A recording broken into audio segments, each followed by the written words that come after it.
Morning, everybody. My name is Nate Wrights. I'm calling the Task Force on Mandatory Minimum Sentences to order. Today is July 10th, 2026. This is the second meeting we've had in the month of July, but this is our regular July meeting. The one we had last week was a special meeting. Let's see, the current time is 9:04 a.m. We're here at the Wilder Center in St. Paul, and of course, there are a number of us joining remotely. Don, are you able to call the roll from where you were? Absolutely. Okay, go ahead. Okay. Shane Baker. Shane Baker is not here. Jeremiah Carlson. Jeremiah Carlson is not here. John Donovan. Here. John Donovan is here. Mark Haase. Here. Mark Haase is here. Dale Harris. Dale Harris is not here. Amber Johnson. Amber Johnson is not here. Kelly Mitchell. Here. Kelly Mitchell is here. Mark Osler. Here. Mark Osler is here. Nate Wrights. Here. Nate Wrights is here. Ken Sass. Here. Ken Sass is here. Nick Sasser. Here. Nick Sasser is here. Robert Stewart.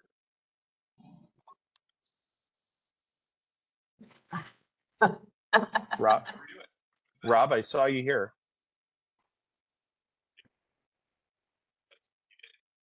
I will keep an eye out for Rob. Ashley Stewart-Griffith. Here. Ashley Stewart-Griffith is here. I think Rob And we is do- here, but having a hard time with the sound, it sounds like, or seems like. Sorry, I am here. The buttons disappeared and I couldn't figure out how to get them to come back on. But I figured it out. I apologize. My volume may be down because I'm using headphones today.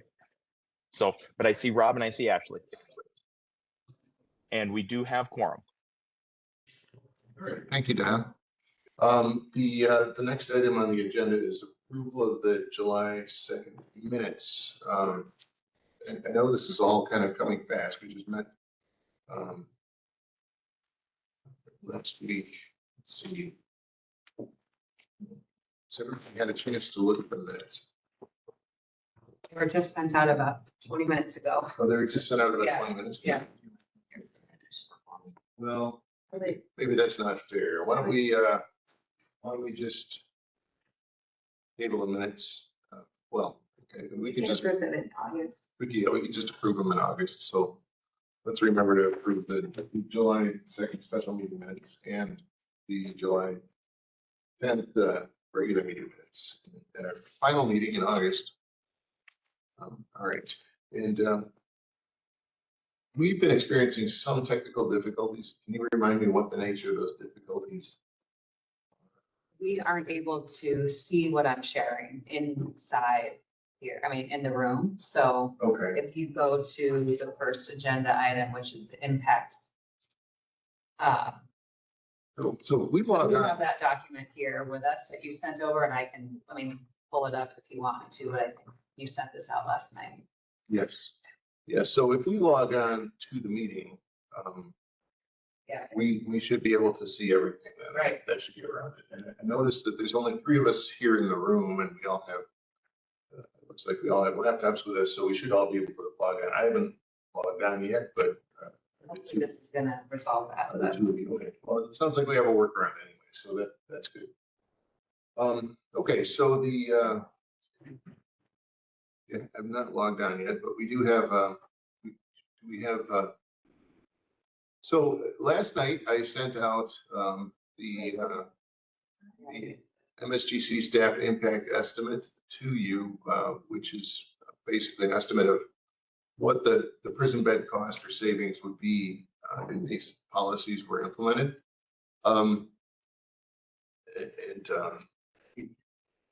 So obviously this is my staff. I was somewhat involved in it, although it's mostly the work with the research staff.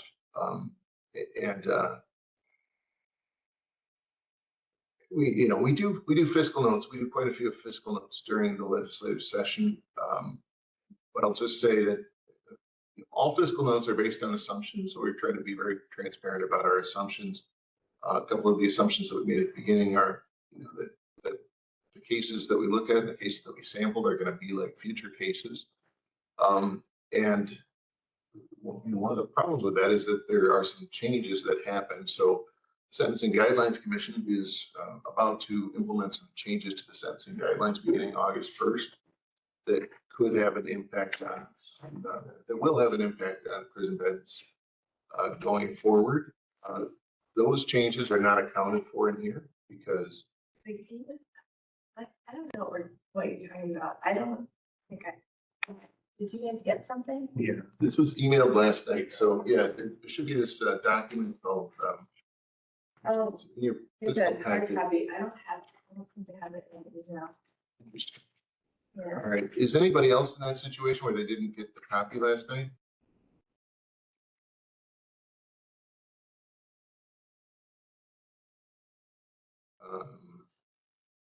Did My anybody brain get- is telling me I did, but then my email inbox is telling me, oh, it's in a string of emails. Yep. Okay. Yep, I did get it. Yeah. Thank you. Yeah, I think it was about 6:30 p.m. that I sent it, I believe. 6:33. 6:33. Well, that's about 6:30. So weird. So really, well, I think I just replied to all from Julie's last email, so I wonder if that's Julie's last email. So weird. Okay, but Julie printed it out, so I'm good. I have Okay. it. I have a hard copy, so I just realized I had it here. Yeah, so, Sorry to interrupt. no problem at all.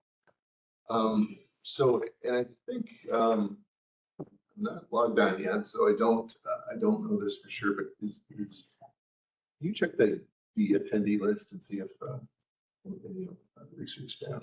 Yeah, I for, keep that for Matt.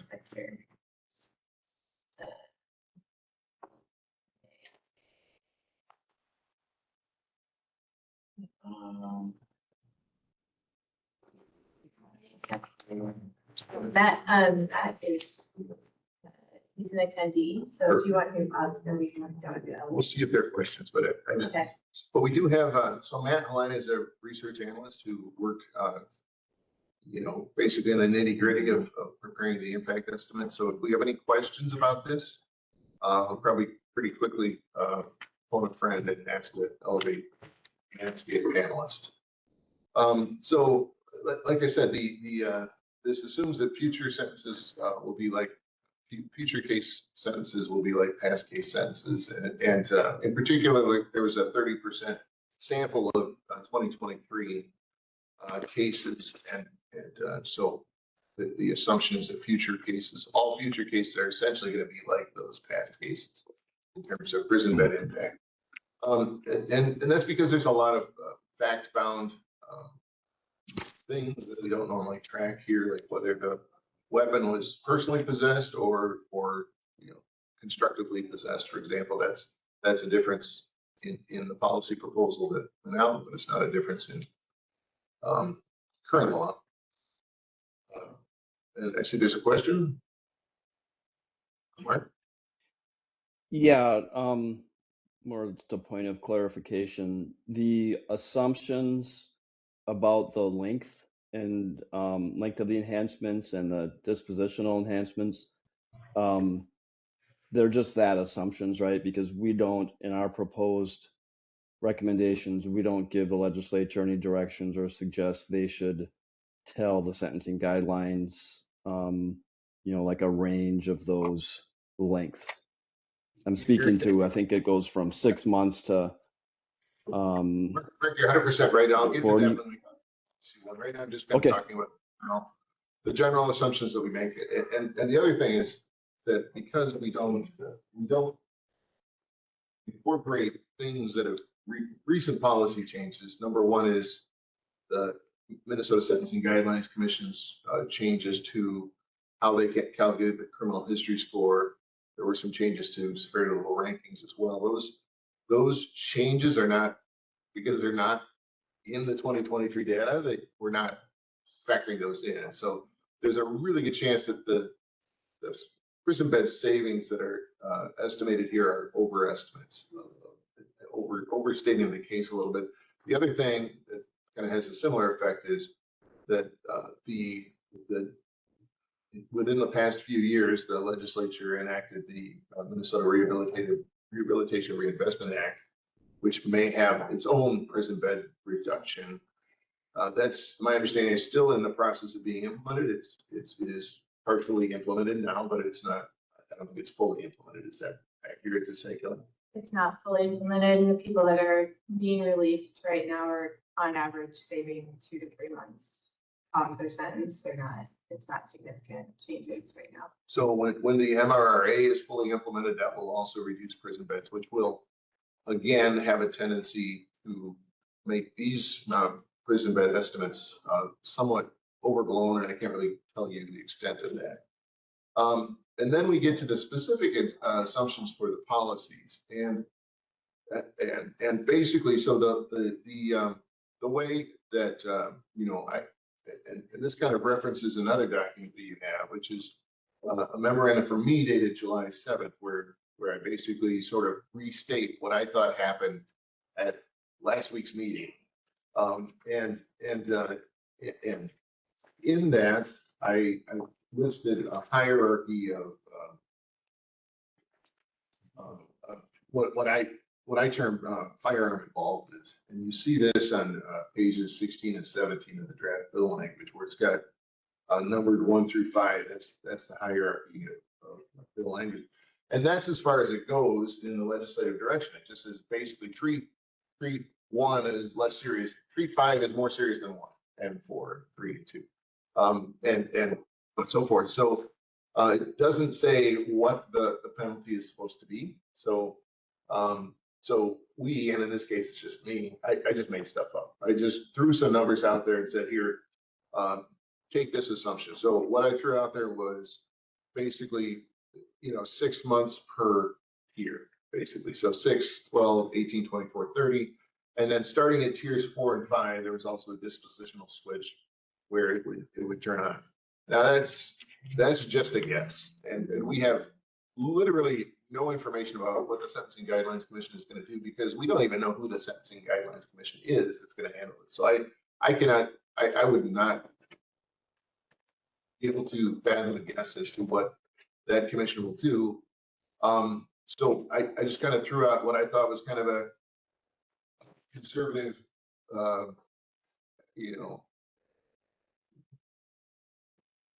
within the realm of possibility, what a reasonable commission might do. There's a wide range of this, and if a commission decides to go more severe, which is entirely possible, or they might not do it in a linear fashion. It might escalate dramatically as you get into some of the higher tiers. That could influence the prison bed impact, particularly maybe for the as we'll talk about in a minute, for the firearm policy. There's some people are going to prison for longer who wouldn't have been going to prison for that long. Some are going to shorter or aren't going at all. So it could impact on the longer side, which again would overstate the impact of the savings. So I guess I'm saying don't take that to the bank. But yeah, you're 100% right, Mark. We have to make assumptions. My experience is we're better off, and this has kind of always been my philosophy on fiscal notes, we're better off making our best assumptions than we are saying we don't know and returning an impact of 0 to the legislature when we know that's not true. So I'd rather make the best assumption I can, disclose the assumption, and move on. Monsieur Osler. Yes, just real quickly, I want to take 18 seconds on this. I understand absolutely you're spitballing here, but I do think that when the Sentencing Commission does consider this, there needs to be much of a bigger gap between possessing the gun and actually discharging a firearm during the crime of violence. Because again, as I've said since we started meeting, that there's an imperative to incapacitate people who are willing to shoot at other people. So just putting a pin in that, understand it's not a issue we resolve right now. Absolutely. And I would just say that everybody in this room should be able to look at the membership of the Minnesota Sentencing Guidelines Commission and see somebody that they have an affinity to, right? So, I mean, the membership of the Sentencing Guidelines Commission was very specifically drawn up to be a representation of the broad spectrum of the criminal justice system, and, you know, including victims and defendants and members of the public in general. So we should all, you know, whoever you are, you should be able to find somebody on the commission that you can lobby to say exactly your point, Mark. And I know you were not able to make the last meeting, but essentially, perhaps you got it from the memo, but essentially the decision was made that it was a suggestion made by Rob Stewart that instead of putting this in statute, that we really just, in the limited amount of time that we have, frankly, Yeah. to just give it to the Sentencing Guidelines Commission and give them more time, basically, so they can hammer it out. And I assume this will be a very there'll be a lot of public engagement, I guess. I'm kind of thinking of 1979 when the commission created the sentencing guidelines. There was a lot of public engagement. There weren't necessarily public hearings, but you know, the public came in and let the commission know what they ought to be doing. And you know, your point about discharge is well taken, and that could end up being certainly the case where that does get made. So sorry to talk over you, Nate. Is the plan to put some form of a bed estimate in our report and recommendations? Yeah, that would be the idea, is that this report, or, you know, if what we adopt today is different from what I had told the commission staff, then that proposal, but whatever policy proposal we adopt out of today's meeting, there would be a bed impact for that would be put into the report. So, And that is something that I'm sorry, I don't recall if that was, are we supposed to consider? I think we're supposed to consider bed impact, right? don't have our charter law. I'll tell you what my concern is when you put a bed impact like that based on assumptions. People look at it and they think that might be what's going to happen. And to Mark's point, and you know, some might think that some of these lengths or you know the outcome is not what they want. You know, people jump to conclusions and then position themselves based on those conclusions. Yeah. No, and those are literally numbers that I just made up in about 5 minutes. There was okay. Nothing like, you know, it's just let's you know, just do a 6 months linear and make a dispositional change at year 4. And I would recommend that we don't include a bed impact for the 60911 and make a note that because we don't know what the Sentencing Guidelines Commission is going to do at this time, it's impossible to make a bed impact. But, you know, clearly one would be done once the sentencing guidelines is debating that.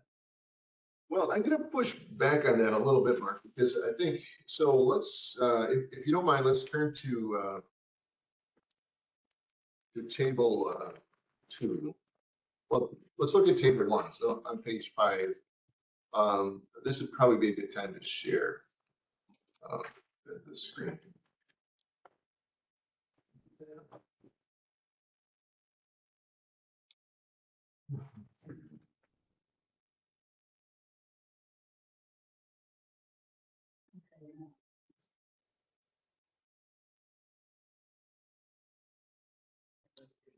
And you know, while you're doing that, let me I just looked at the agenda and noticed that I skipped over something. So we had looked at the minutes and said, well, we didn't get them in advance, sufficiently in advance to be able to vote on them today. So, but I skipped over the agenda. So basically this is part of the agenda now. We're on number 3, reviewing the impact estimates. Then we're going to go through evaluation, and then finally adopting the policy recommendations. And then and then talk about the future in the next agenda. If anybody have a big concern with that general outline, I don't see the need to formally adopt the agenda. Okay, so Can people see the screen? it's pretty small. Yeah, I'll make it bigger. I just want to make sure I'm sharing. I don't know, I'm still not logged in, but Yeah, I don't think I need to be. yeah, you can see it up there. I can see, you can see it on the line. Yeah. You won't be able to see them. Okay, well, if you can just let me know if you are raising your hand. Okay. So if you could go to page 5 on table 1.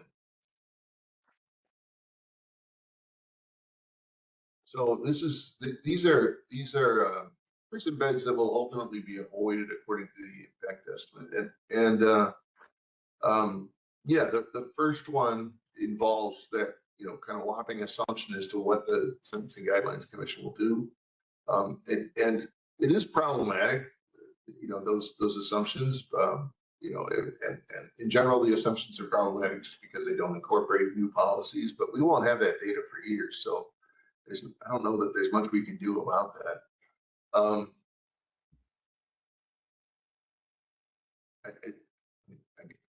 I suppose maybe we could try to you know, overlay those changes on top of this, but that would be really amplify the complexity of this project and require quite a bit of time from research staff. But the second, so 409 beds would be saved for basically replacing the 60911 penalty scheme that with a penalty scheme that looks at offense severity and criminal history and as a more nuanced look at the type of weapons involvement than 60911 does. 60911, as we've discussed in the past, does not look at offense severity, it does not look at criminal history, and it has looks at weapons involvement with a pretty broad brush. Having said that, even with what we have here, and then 123 beds would be saved through the second policy, which is removing, among other offenses, 3rd through 5th degree controlled substance possession from the crime and violence list. And the reason we picked on those is just because those are, you know, we have the numbers as far as how often these offenses are committed in. Of the offenses that are being taken, the non-sale, so several non-sale offenses would be taken off the crime and violence list. All sale offenses would remain on. And if you just look at the numbers, it's third. I'll even say it more bluntly. It's 3rd and 5th degree, so it's not really much 4th degree. So so that's really that 123 bed impact is from removing 3rd degree possession and 5th degree possession from the crime and violence list. And that does factor in the changes from number 1. So if we change the assumptions on number 1, that would alter the changes to basically if the number of prison beds avoided from number 1 got smaller, then the number of prison beds avoided from number 2 would get larger. Is how that works. Because our assumption is it's like 17% reduction from the prison beds. That I'm not sure about the 17%. It's 14%, but something in the teens there. It's a percentage reduction of the number of prison beds that are currently caused by felon possession. For number 3, we assumed that there wasn't going to be a prison bed impact for the crime of violence, and that's you know, just a little bit. It's somewhat speculative, but basically we relied on essentially the same research that Dr. Stewart presented to us to say that essentially once somebody's crime free for 10 years, their likelihood of committing a new offense is vanishingly small. So essentially, doing this policy isn't really for the prison bed impact. It's more just kind of for fairness, so that these people who have essentially rehabilitated can possess firearms with a clean conscience, essentially. And then number 4 is repealing the year-and-a-day mandatory minimum for first-time predatory offender registration failure, and that would be 53 prison beds avoided for a total of 585. I want to go to the table 2. Can I ask a quick question? Yeah. The sentence above it says 518. Is that a typo or is there some discrepancy between 5?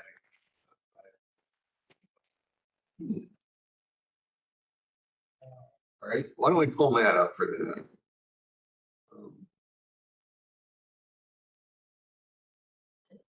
wonder if I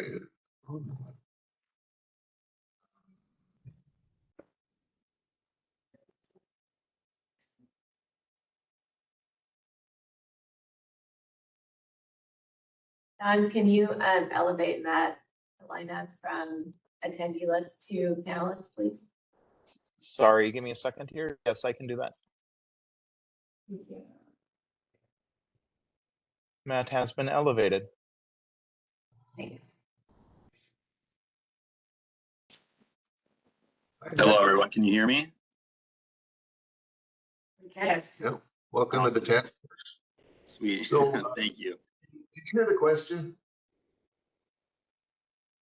So I did hear the question. Yeah, I'm glad that was brought up, to be honest. That was the first thing that popped to me as soon as you shared your screen as well. That 518 is just a typo. The total is 585. Okay, thank you. And I will say, you know, this is, I think kudos to Matt and the other folks on the research team for getting this done. I'm impressed with, I mean, basically these are like multiple bills that they were able to do pretty short order, especially given that there was a holiday weekend in there. But yeah, we can certainly refine it or make corrections between now and the next meeting and change it. I mean, if those, like I said, if those assumptions change, man, I'm assuming it shouldn't be a big trick to recalculate the beds now that you've done all the, you know, you've looked at all the cases, right? If we were to say instead of 36 months for something, it was 72 months or something, you could quickly apply that. Yeah, that would be a pretty easy adjustment to make. Yes. Okay. Do you have any other comments on anything I've said? Comments or corrections or clarifications? No comments at this time, Nate. No. Okay. All right, so let's go to table 2 now and actually go to the second page of table 2. I just want to start by looking at the bottom line here. So the so it'd be the next page. And right there, yeah. So the bottom, so this is just focusing on the firearms policy, so not the other dangerous weapon policy changes to number 1.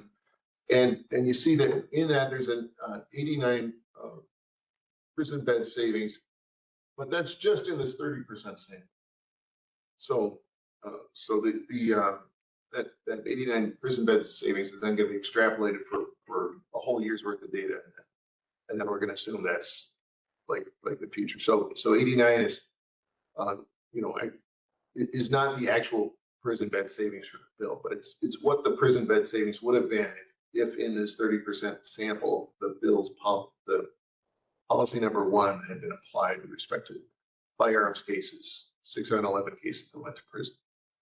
So it's an 89 prison bed savings, but and you see the original prison bed cost versus the new prison bed cost. So so if it seems like there's some large prison bed swings here, I would say it's 6911 has a huge prison bed impact, right? I mean, we're not talking about a small policy. So making small changes to a big policy will end up with a big impact. And I would just remind folks that in the history of 6911 that we went through, there's never been, as far as I know, a group like this that's actually looked at the policy and said, what the heck are we doing here? And, it's just been sort of incremental changes, little by little in different years to just, well, let's do this or let's do that. And I if it's like most legislation, it's been more of a reactive process than actually proactively thinking about what should happen. And out of that has grown a policy with a huge prison bed impact. I mean, like huge, like not just prison beds, but prisons. And so if these numbers seem eye-popping to you, I think it's important to realize that these are eye-popping numbers to begin with. So I guess my point here on the bottom line is this is a 9.3% decrease in prison beds. So it looks like a big number, but you know, at least with respect to the firearms, it's a 9.3% decrease. Which I'm not saying that's not a big number, but let's now look at let's go back to the previous page then and look at I guess you could say winners and losers. You know, in terms of cases that got decreased prison sentences and increased prison sentences, and that's fine to keep it enlarged. So if you look at the 158 prison beds in this 30% sample, so that the 98 prison beds isn't just 98 saved, right? It's 158 saved and 68 added. So it's a net number. And if there are differences there, it's probably due to rounding. But so who are the winners here? And I think it's kind of what we expected, right? One of the things that we said is the 6911, you know, one of the critiques of 6911, I think the biggest critique is that it doesn't look at offense severity. It doesn't look at criminal history. So we had the example of Abel, Baker, and Charlie. And you know, we started off with somebody with a low criminal history score and a relatively low severity offense. And we looked at, you know, a severity level 6 offenses like assault in second degree and felon in possession, where you've got below the dispositional line as far as the sentencing guidelines are concerned. But because you have this, you know, 3 or 5 year mandatory minimum, you're looking at going to prison. And doesn't matter what your criminal history score is. It doesn't matter what your offense severity is. So all of these, all 6 of these cases listed, and you know, the 2 big ones are felon in possession and assault in the second degree, and then a few drug offenses. But all of them are what the sentencing guidelines would call below the dispositional line. In other words, yeah, you could go to prison for these offenses, but you'd have to have some kind of criminal past. You'd have to have built up a sufficient criminal history that you should go to prison for these offenses. But the sentencing guidelines do not presume that any of these offenses are serious enough that you know, first offenders should go to prison, for example, for any of these offenses. But that's not what 6911 says. 6911 says, yeah, everybody needs to go to prison for these offenses if there's any kind of weapons involved, any kind of firearm possession, for example. And these are the prison beds that are being avoided, which is, I think, the intent of the task force. And then if we scroll down to the second half of the story, we see these are the 68 prison beds that are now going to be newly required. So these are people who, they're all people who would have gone to prison anyway, but they're going to prison for longer durations. And these are, you know, I mean, assault in the second degree is certainly a person crime, right? But these are, the vast majority of these are person crimes. They're other than felon in possession. It's not necessarily a person crime, but you know, if it was increased, there's probably some kind of firearms use involved, I'm guessing. I don't know, Matt, can you talk about what caused those felon in possession cases to go to have an increased prison sentence when the other felon in possession cases were having decreased prison?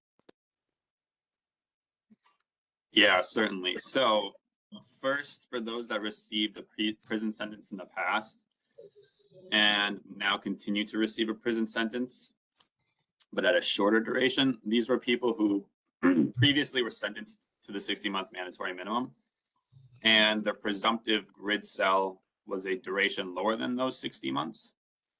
So we assume that they would receive the prison sentence now for that midpoint of the presumptive grid cell. And then with the applicable month enhancement, that still brought them up to a duration that was lower than the 60 months. And that's that minus 20 line above at the top of what we're seeing on our screen. Yeah, exactly. Precisely. Now for the others, it was the exact opposite, right? We brought them down to their cell duration for the presumptive grid time. But they, the month enhancement pushed them over the 60 months that they received previously. Or they received a sentence that was higher than 60 months to begin with. And then that enhancement just added on to that prison duration that they already received. Okay. All right. So those would be people then with higher criminal history scores. Right? I mean, if they had. Yes, correct. Yes. Well, so criminal history score wouldn't have changed from the old policy to the new, but the criminal history pushed them to a presumptive grid cell that was higher than the 60 months. Yeah, what I mean by higher criminal history scores is they'd be experienced criminals, right? They'd be people who were far enough over that they had a criminal history score of higher than 3 probably, and maybe even 4, 5, or 6. Yeah, it would have had to be 5 or 6, right? The highest range in severity 6, cell 5 or history 5 is 61, right? So these were those people that were at 5 or 6 criminal history score. So I would say this is what we were talking about on our Able Baker Charlie thing. Is we had somebody, I think Baker might have been the person with the high criminal history score who had committed a severity level 6 offense. Well, that Baker had graduated from 6 to 9/11, if you recall. He wasn't getting any impact. But here we've got Baker getting impact. So Baker's getting additional prison time due to the weapons involvement. So there's actually a disincentive here for Baker to use a weapon or possess a weapon in the course of this crime, whereas there wasn't before. It was perverse. Before, the people committing the most serious offenses and the people with the highest criminal history scores, and both, were the people who had no legal disincentive to use or possess a firearm during the commission of the crime. Now they do have a legal disincentive to possess or use a firearm in the commission of the crime, which, to me is a big flashing neon. This is all about public safety sign. So that's really those are really the points I wanted to bring out about the prison bed impact.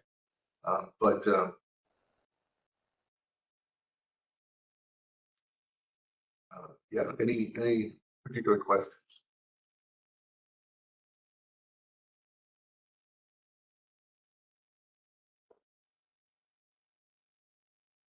Okay. All right. Yeah, and I guess I think I could say a similar thing that I said about 6 and 9/11 in general, about that controlled substance change to number 2. And maybe I'm repeating myself here, but that policy, likewise, in conjunction with 6 and 9/11, is also just an enormous impact. And you start moving the levers a little bit, you have pretty significant impacts because basically there is a prison, and I don't have the prison capacities memorized, but maybe a prison size of Moose Lake or something that you could call, instead of calling it Moose Lake, you could call it felon in possession prison, because that's about the impact of our current felon in possession policy, and by making these policy changes, you end up with some pretty significant differences. Okay, so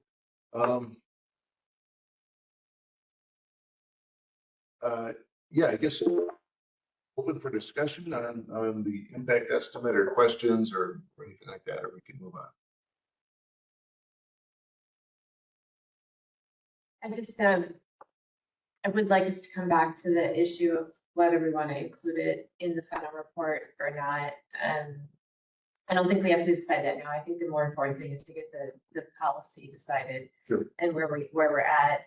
The point I would make, I think maybe has already been made, that as a person who's been a member of the commission, Sentencing Guidelines Commission, for a very long time, I would look at some of these like I would probably, as a commission member, be inclined to flip the disposition on discharge. Or to recommend, to propose that. And so, that's not what the estimate's based on, and that would have significant impact on bed impact, or it could. So discharge is a presumptive. So, yes. Is it in here? Oh, Yeah, it is tier- presumptive. tier 4 and tier I'm 5. sorry. yeah, tier I'm 4 just and tier reading 5. it now. I know. Yeah, sorry about that. It just, like I said, and whoever said spitball, I think nailed it. It was just, Yeah, it was just a 5-minute spitball, but that's where, I just, and I could see getting a lot of argument to do the same thing. But you do have presumptive commit for 4 as well as 5, Yeah. okay?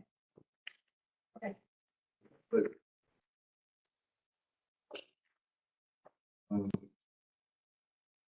Yeah, and I think that's fair game to bring up if we have time, when we're talking about sort of next steps in the August meeting. I think that'd be a good comment to bring up, but I also appreciate your comment about time. Any other questions or comments on it?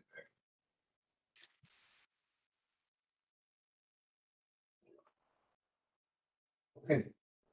All right, well, you can kick Matt back off then. Thank you, Matt.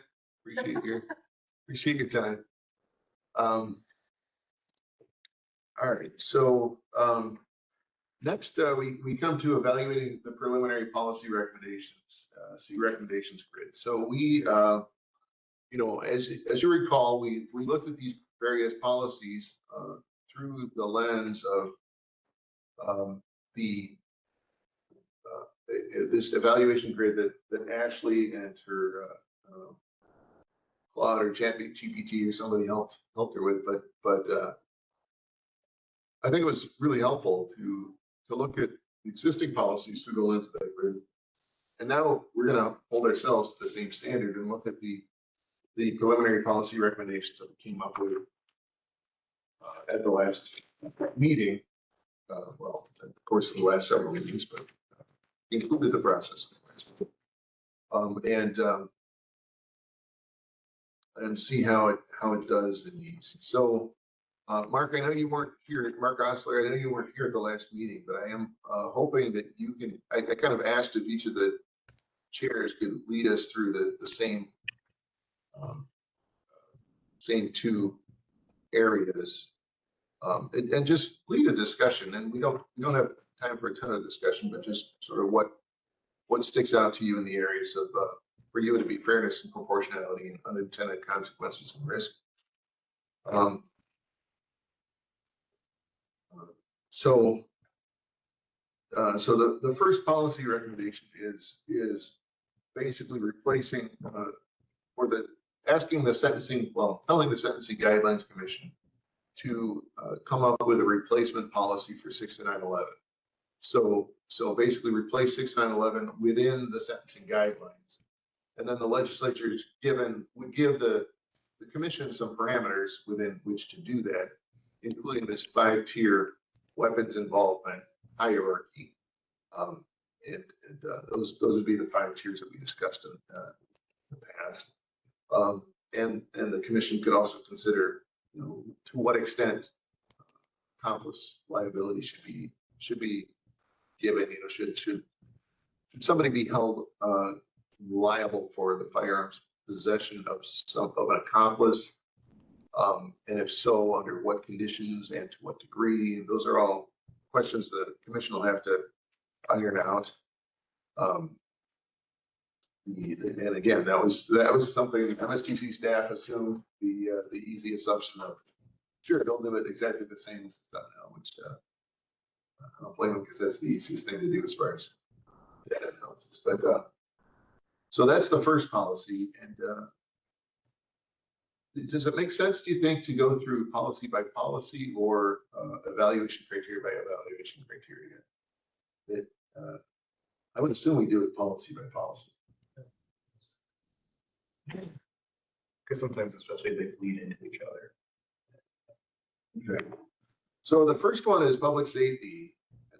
I kind of just shot my powder there on that. I kind of gave my pitch for public safety in terms of this first proposal. is I think it's borderline shocking that people can get out of mandatory minimums for using a dangerous weapon while committing a violent crime, or by possessing a firearm while committing a violent crime. To the extent that it improves public safety to strongly disincentivize that. And I think it does. I hope it does. I hope it, otherwise we're sure wasting a lot of prison beds. But I think it probably does disincentivize people from, if they're off to commit a violent crime, just leave your gun at home, right? I mean, that's what we're hoping for. And that would really reduce a lot of violence and death in our communities if people would do that. So to the extent we can incentivize that, it's a good thing. And we're missing this huge category of people in disincentivizing this, right? And that huge category is people with high criminal history scores, because they, as we've beaten the drum ad nauseum, they graduated from this, and be people with severe offenses. So I think that's my pitch for why this policy does improve. It does promote public safety, because it expands the scope, and it still creates a disincentive for people who do not have high criminal history scores and do not have severe offenses, but it also disincentivizes them from bringing firearms or using other dangerous weapons, using firearms, but to a lesser degree, which is appropriate. And the second thing this does that sentencing guidelines don't do or that the 6911 doesn't do, is it graduates the penalty with the degree of the weapons involvement, which 6911 does very poorly. I think it at least attempts to do this, but I think it does it very poorly. And I think this, the 5-tier system is much more nuanced and appropriately so. So I think for both of those reasons, the existing policy does promote public safety. Mark? Yeah, I mean, if we're talking about the proposal and how it's a shift from current policy, I think I disagree with you about something really at the base level and the way that we approach this. And we largely come out the same way. I mean, first of all, I'm sorry I've been traveling the last 2 meetings, but I do very much support the general structure of where we're going. So I appreciate the work that was done, and I agree with it for the most part. On this, though, when I hear you talking about disincentivization and something's a disincentive, that's the language of deterrence. And a couple things on that. I'm just not convinced deterrence works in this area, or else there wouldn't be so many people in prison under 60911 right now. They would have been disincentivized by that much larger stick if that was something that worked. And the idea that people on the street, 2 19-year-olds going out on a Saturday night in a car are going to consider a 12-month enhancement under the guidelines in deciding whether or not to bring a gun, that's just not the way the world works. I think that the way that I've thought about it from the get-go is in terms of incapacitation. There's some people that are so dangerous we need to take them off the street for a period of time, and those are the shooters. And that's why, although I totally agree on the 60911, that the structure of this has to be much sharper focus on people who have been shooters and who've actually discharged a weapon in the course of a crime, and have a very big distinction between them and everybody else in terms of incapacitation and the length of prison time they're going to face. Mark, do you have a suggestion or like something more specific on that? You talked about the gap before and the difference. I mean, if I'm spitballing here, and going back to what's in the prison bed impact analysis, I think I probably would have, a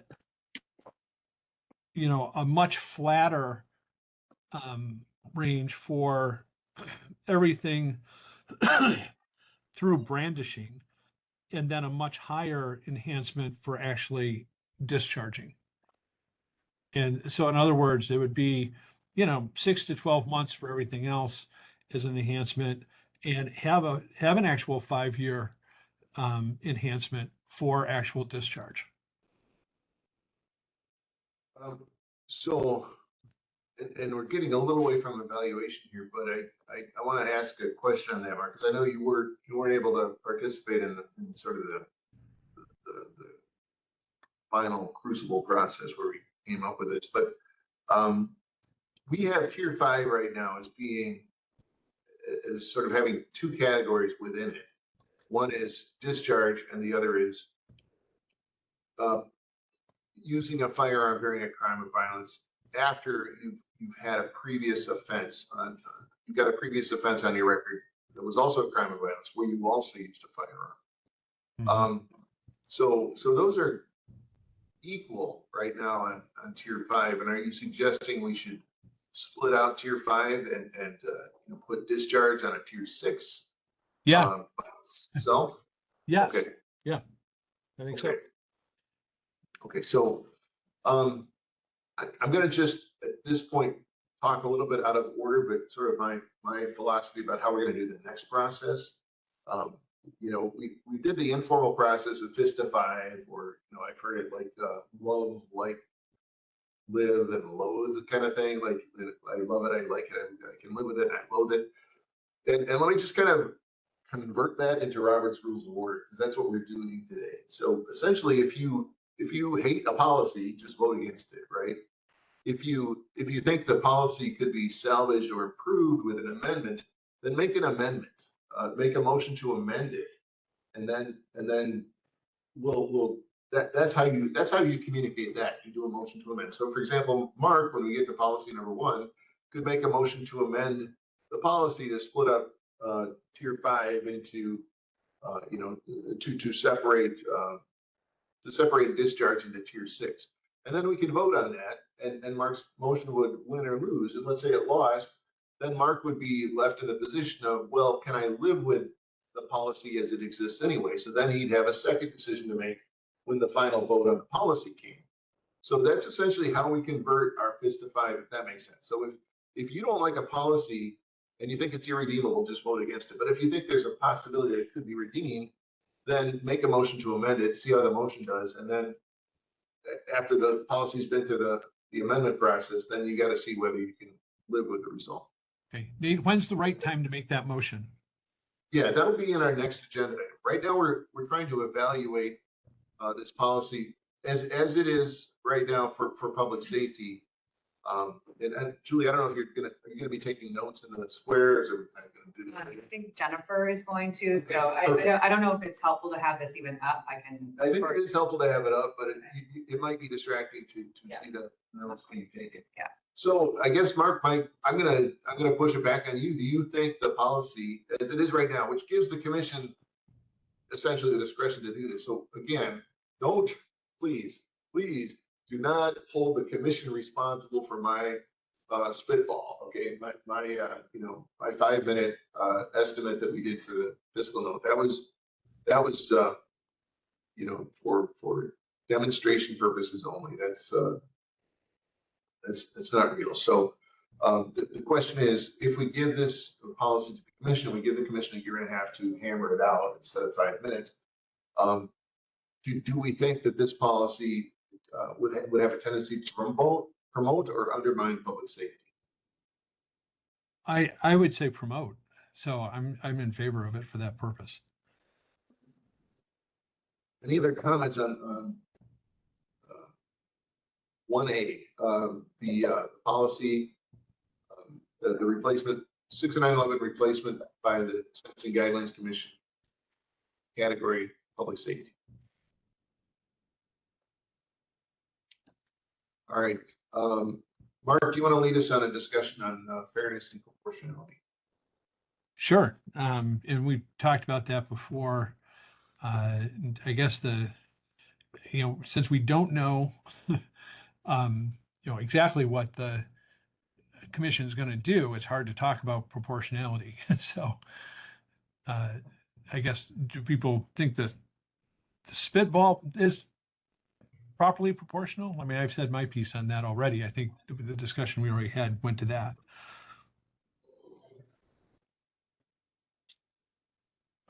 Well, I mean, I guess though, I would kind of come back to what I said before. It does at least have the virtue of taking into account things that 6911 doesn't take into account. I think tends to make it more proportional. Would you disagree with that? Like criminal history and offense severity. Yeah. No, it definitely allows for that layering, and certainly that's consistent with the goal of the guidelines to enhance people for multiple subsequent offenses. So, but does anybody else have a thought on that?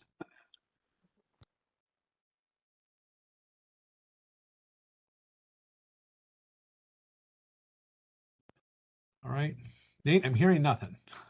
Okay, sounds good. So let's see, Rob, do you want to talk about equity and disparities with policy number 1? Does the policy reduce, perpetuate, or worsen disparities regarding those affected? Keeping in mind the commission didn't do racial impact analysis of this due to the time.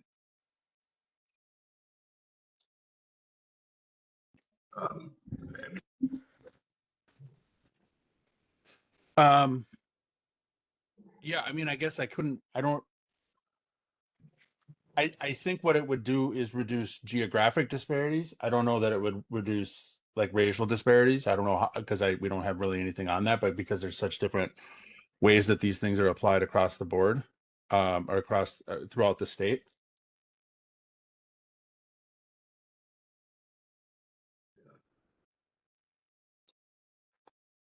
My assumption with the way things play out in Ramsey County, anyways, where I am, is any bed reduction on these is probably going to have a decrease in overall racial disparities for us, and maybe at the statewide because of the volume here and in Hennepin County. I know talking with some of the University of Minnesota faculty, and I don't want to give a name because I can't remember exactly who it was, but they said there's at least a school of thought that just about any prison bed reduction is going to have an ameliorative effect on racial disparities just because of the racial disparity that's represented by the prison population. The prison population is not at all representative of the racial makeup of the state as a whole. So by reducing the prison population, I suppose there could be some offenses where that would not be true, but these do not seem to strike me as those type of offenses. So yeah, I think that would be true. I think that would be true in terms of counts. I guess between group comparison, I think is what is what's unclear to me. But in terms of counts, I think that's definitely true. Yeah.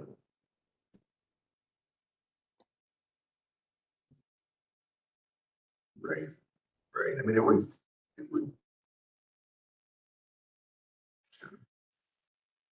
Okay.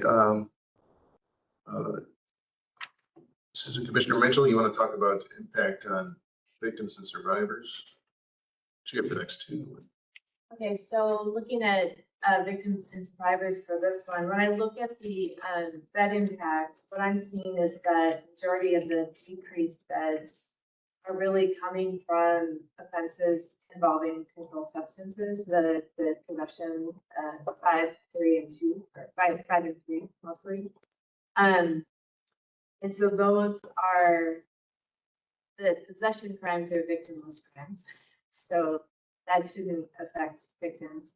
The rest are coming for people who fell into possession of a firearm, which I think, again, those fifth degree drug crimes are the leading driver of the reason that a person is a felon in possession.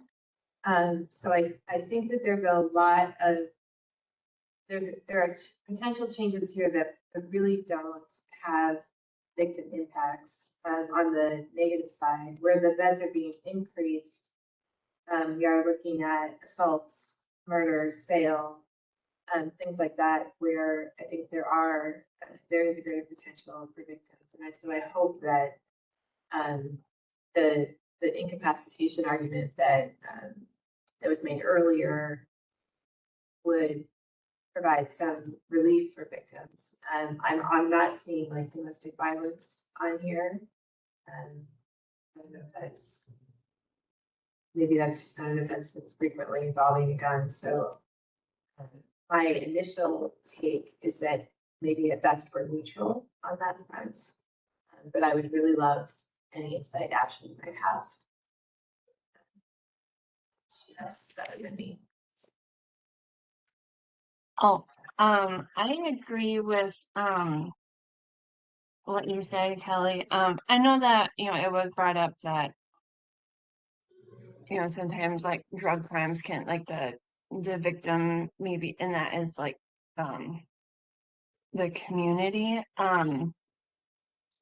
which I take seriously. I also think that there is harm done to community when people face criminal legal involvement in ways that maybe don't always rehabilitate them. So I guess what I'm trying to ultimately say is that I appreciate what you said, and I'm in agreement with it.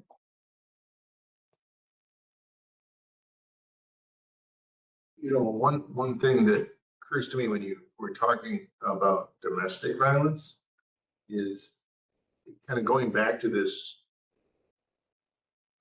unexamined process by which 6911 has grown. Domestic assault isn't on the list. So if somebody commits a domestic assault right now with a firearm, there's not an enhanced penalty. And the commission's mandate does not bind it to the 6911 list at all. The only thing the commission's mandate says is it's not bound to. So for example, it does not have to consider fifth degree possession to be, but the commission could consider the felony domestic assault to be a violent felony. The commission is empowered to make its own list, and that's part of, I'm sure, what it will be spending a big chunk of that year and a half doing is coming up with a good violent felony list. It would shock me if the commission didn't come up, and not that we factor this into the prison bed impact, but it would shock me if they didn't come up with, if they didn't add domestic assault to the list. Yeah, on the other hand, though, it's impossible to commit domestic assault with a firearm without also committing second degree assault. That's true. That's true. Yeah, that's a good point. It's actually one fewer element. Thank you don't have to prove the relationship. Yeah, thank you for pointing that out. Yeah. That is true. That is I mean, true. same reason like fifth degree assault is not. Yeah, That's true. Oh, that's a good point. Right. I mean, I guess unless there was a firearm possessed but not used, that would be the situation. I guess if you possessed a firearm but didn't use it in a domestic assault, then that would not be covered. But you're right. If there was any kind of use of a firearm or the dangerous weapon in a domestic assault, that would be a second degree assault. Or worse. Any other comments on that? Somebody be saying? Then I would move on to the system functionality. And what I would say here, the questions are, is the policy feasible within the support function of the legal system? I do think this introduces complexity into the sentencing process, but I don't think it's a complexity that we're not already talking about because of the high departure rates on the 60911 offenses now. They're clearly talking about these elements and how they apply. So it's not like the system has to suddenly think about things it hasn't thought about before. It's just going to happen in a different way. So in that way, I don't think it'll be more work. This is like work. And that's all I can think of right now. So I'm open to anyone else's input there.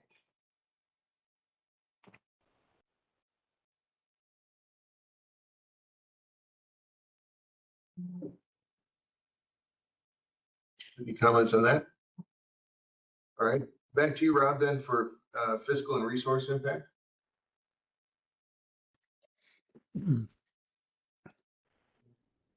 Well, I think we saw this in the bed thing, right? That we would, and I think this is a point that, with this conversation that that we had earlier about bed space and whatnot and resources, I think we would see an overall reduction, but I do think to the point that, or we'll see an overall reduction, but I do think that the point, Nate, you made early on with the presentation with the, whatever those three people's names were, Abel, Baker, and Charlie or something. Right. Like, I think like that is to me such a strong point to say, like, why, yes, there'd be an overall reduction, but the reduction is going to be focused on people that we're not as concerned about. Whereas the people that are going to see the longer sentences are the people who, the people who are already have these kind of like baseline more severe cases. Does that make sense? I'm sorry if that wasn't clear. It makes sense. Yep. And I would say from like the EOC perspective, we are seeing more individuals coming, more young men coming in who have some serious gun use in their past, and we're actually thinking about what programming can we bring in to try to interrupt that process, and from a functionality standpoint, like this could help us really understand who those individuals are on the way in, is that it'd be right in their fence. If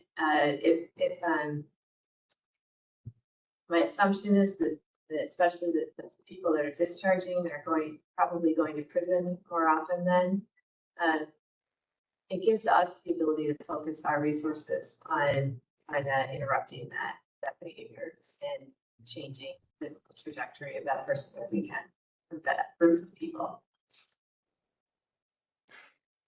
All right, and then any comments on that? Any other comments on? I think that last point is because right now we have this blanket approach, right? And we're treating the person with the bullet in the same or whatever with the person that discharged the gun, or, I just, or maybe not exactly, but I just think if we can tailor the resources, that with the limited resources we have, to the people that we're really concerned about, the people that are discharging the firearms, that are actually shooting at people, or that are actually, to Mark's point earlier, I think it's just being a better steward of the resources overall.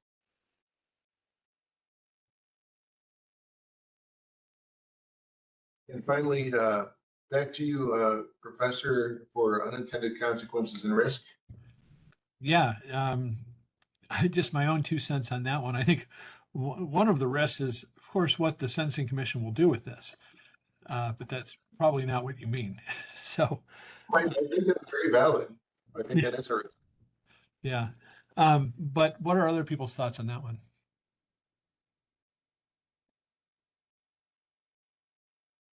I mean, I think we are able to pretty much see the risk in that, in a way that for the next category, it's going to be a little more complicated. For the next proposal.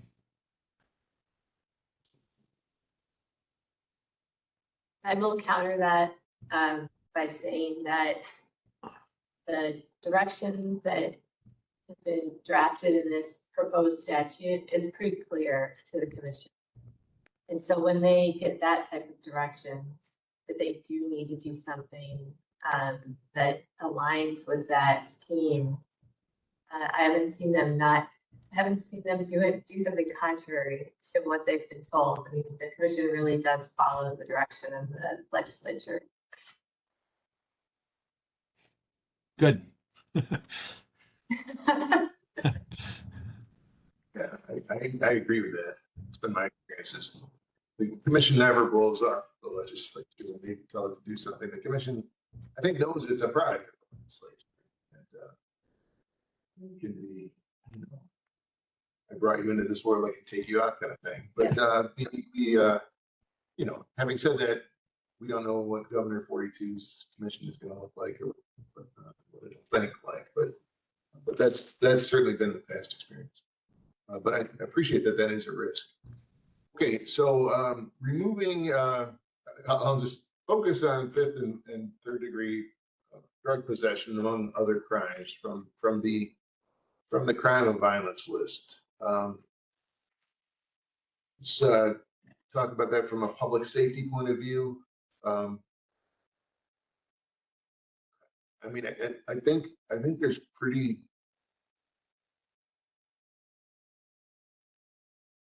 I mean, you know, Judge Harris made the point at the last meeting that sale is very broadly defined in Minnesota to include possession with intent to sell. And the thing we didn't bring up at the last meeting is sale is also broadly defined to include sale without remuneration. So if you know, if you know, Jane buys a bunch of cocaine from Dick for the purpose of hosting a party that weekend, so she's intending to give it away at the party for free. Two people have committed sale, right? The dealer, Dick, committed sale by selling the drugs to Jane, but Jane is also committing sale by possessing this the same quantity of drugs with the intent to distribute it for free at the party. So what's my point? My point is that possession really just means possession for personal use legally. I mean, you intend to possess it for your own use. You don't have any intent of giving it away or selling it or in any other way distributing it.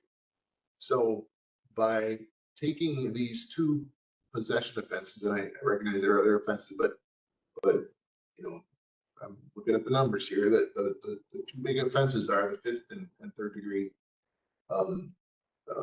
possession offenses, also some fourth degree, but that's much less common. I think it.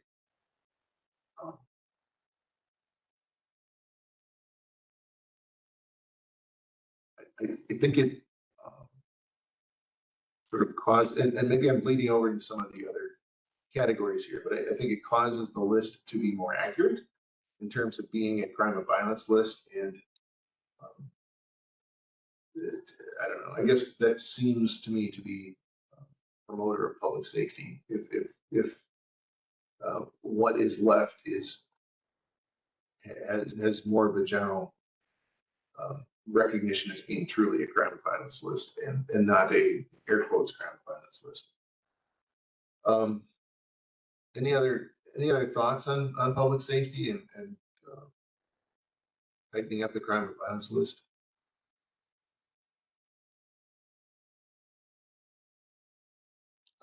Yes, Amber. I'm in support of this.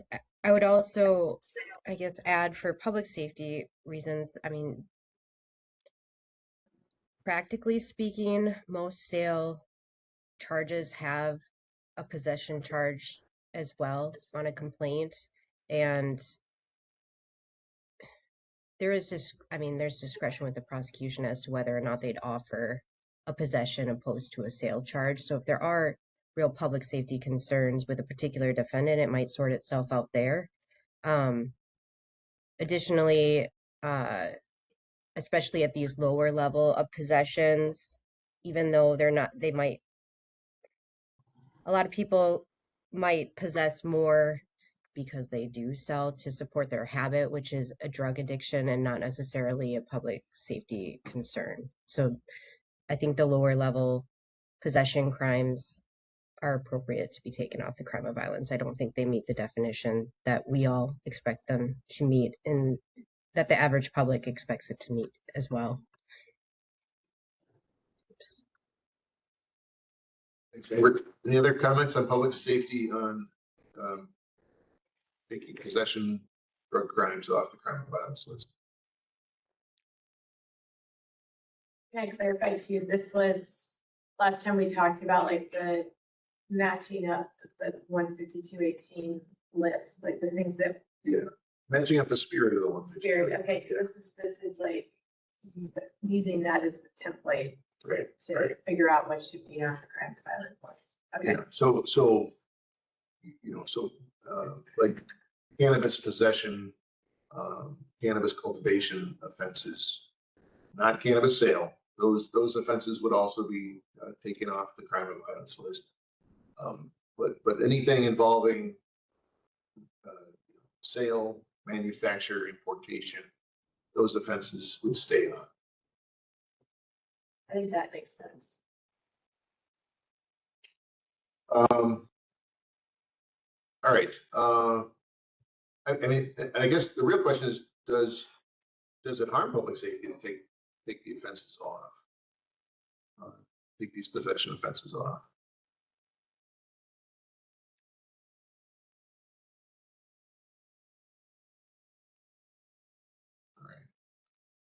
All right. Yeah, Amber.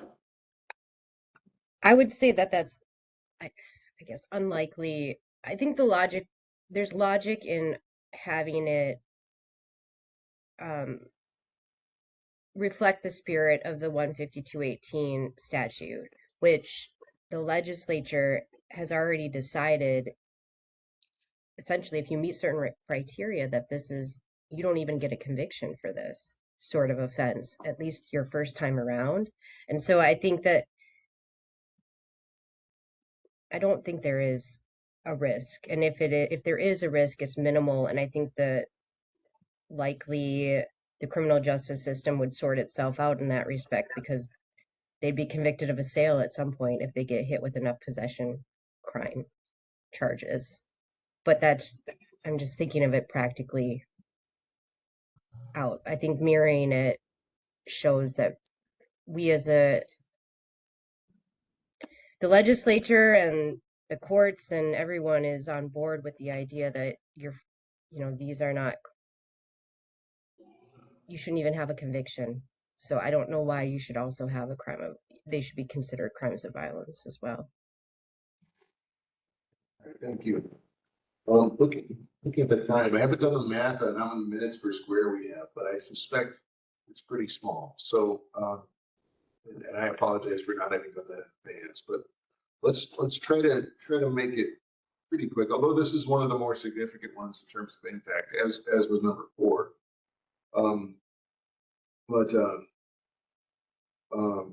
Let's see, Professor Osler, you want to lead us through fairness and proportionality on this one? Yeah, sure. I mean, I think in terms of fairness, it's just kind of the the honesty of what violence is reflected by this change. But what are other people's thoughts?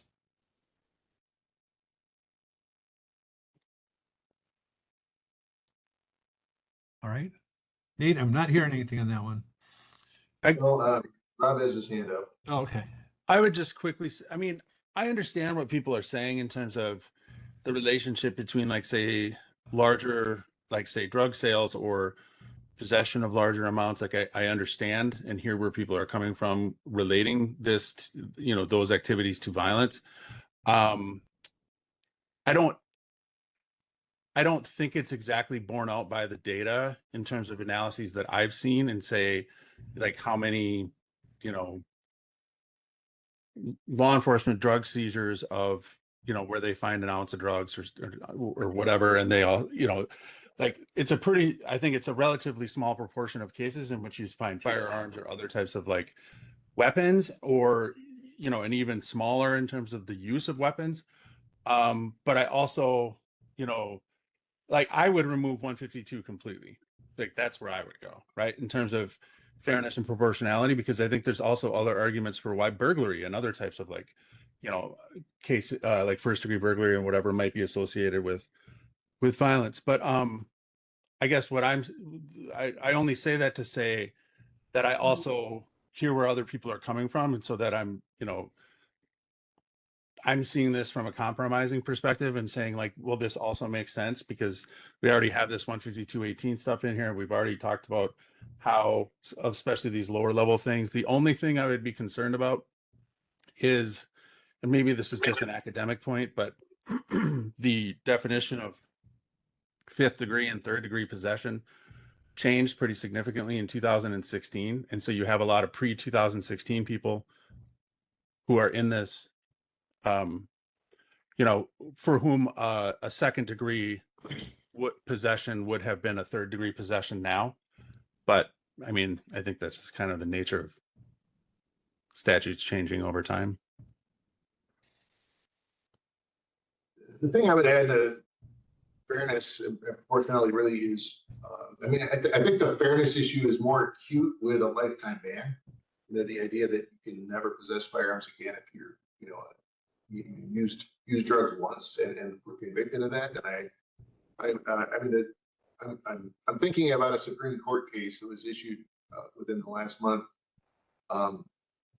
Wherein the federal law was if you're a drug user, actually Minnesota has it's the same law, but it's not a felony. But if you're a drug user, you can't possess a firearm. And this person, would use, I think, marijuana a couple times a week, I think he said. And the Supreme Court said that's an infringement. That's an unconstitutional infringement on this person's Second Amendment rights. There's no linkage to any kind of dangerousness or idea that he's actually using a firearm while under the influence of marijuana. It's just like, he's an occasional user of marijuana.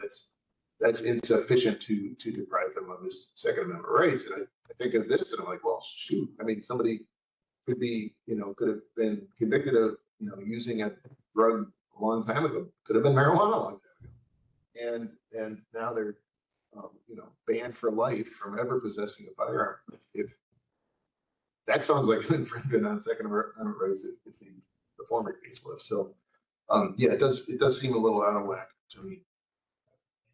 One thing, and I'm sorry to bring this up so late here, that I don't know that we've really considered with this, is I think I also support actually just removing 152, and I like this proposal. But I think the proposal as it stands right now is we sort of are now creating a hole in the law because we're pulling out those felony versions of 152. But 624.713 for people ineligible to possess. Number 4, subdivision 1(4) is a person who has been convicted in Minnesota or elsewhere of a misdemeanor or gross misdemeanor violation of Chapter 152, unless 3 years have elapsed. So we're sort of, I account for that and I missed it? I did. Okay. Yeah. So I patched that. That was a conforming bit. Okay. So now it says any crime other than a crime of violence, any 152 crime other than a crime of violence. Okay. It still has to be a crime. Misdemeanors don't count, but yeah, if it's a crime and it's not a crime of violence and it's Chapter 152 crime, then you still have that. What is it, like a 3-year? So it's a 3-year ban subject to gross misdemeanor penalties. That will still exist for 5th degree, the way I've drafted it. And I haven't really talked about all the conforming amendments I made, but it's all in there for your review. And I color coded that. So if you look at the color coding, most of the changes to 624.713 are related to the 10-year off ramp, number 3, but that one is color coded for number 2 because it has to do with so I don't remember what the colors are. Oh, I see it. Yeah. So I get that it's kind of in those. So moving on then to data. Rob, do you have anything on this? This is for the equity and disparities. Yeah. Yeah, equity and disparity, correct. Yeah, I mean, I think it's clear that 152.025 in particular is the most frequently charged felony case, and I think it's also one of the more disproportionate. And so, this is, I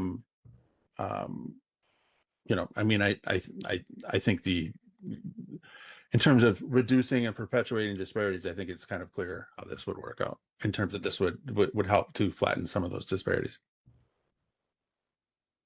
Yeah, I think I've heard that data-wise, like people who live in more concentrated urban environments tend to be detected more frequently at drug possession than people who live in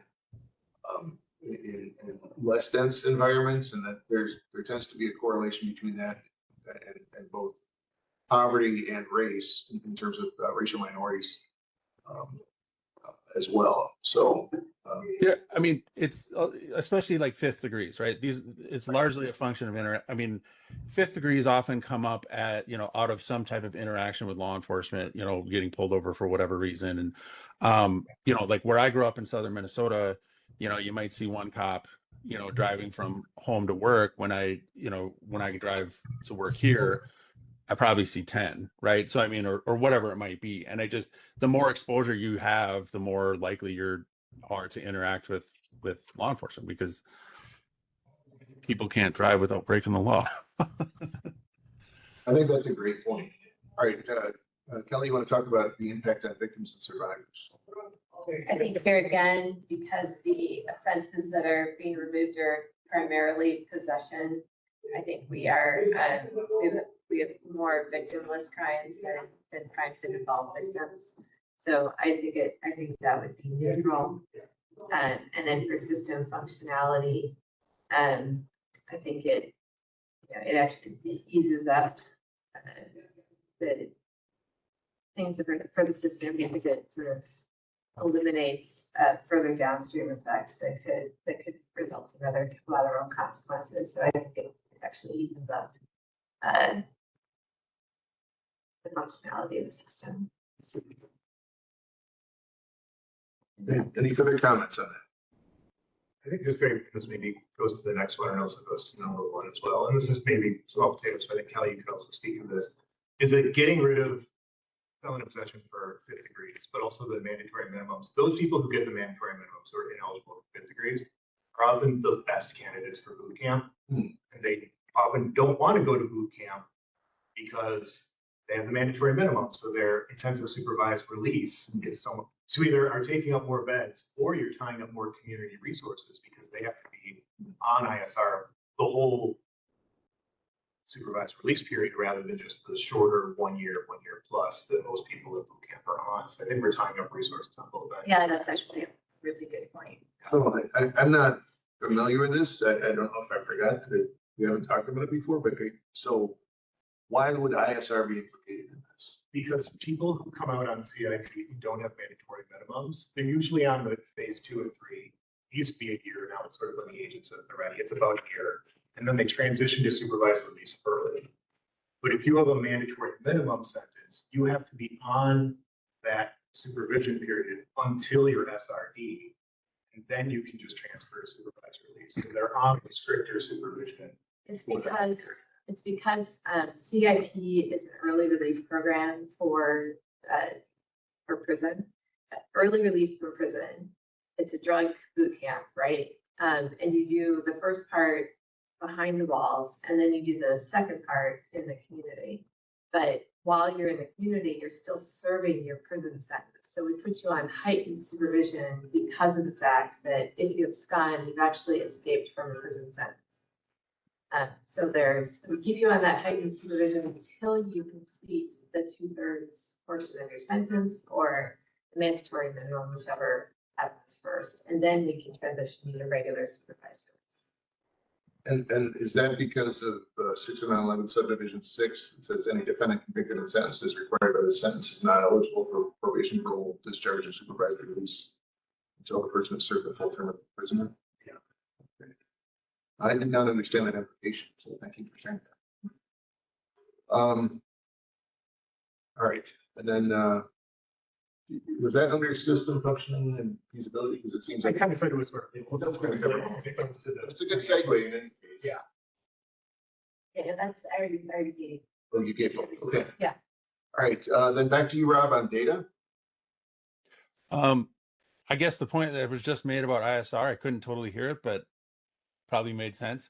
But then, I mean, I think, I think with all the caveats that were discussed previously about, actually making these forecasts and how that would actually work, especially for something like this, which is a bit more indirect in terms of the actual impact on prison beds. I think that, I think it is clear that there would be a net reduction. How much that reduction would be is obviously based on a lot of assumptions, but I I think it's clear that there would be, you know, a net reduction, at least on prison resources. All right, and then Professor Osler for unintended consequences and risk. Yeah, I mean, I think you could see, you know, this having an effect on plea practices to some degree in terms of, you know, the additional nails for the hammer that prosecutors might have or not have. But other people's thoughts on that?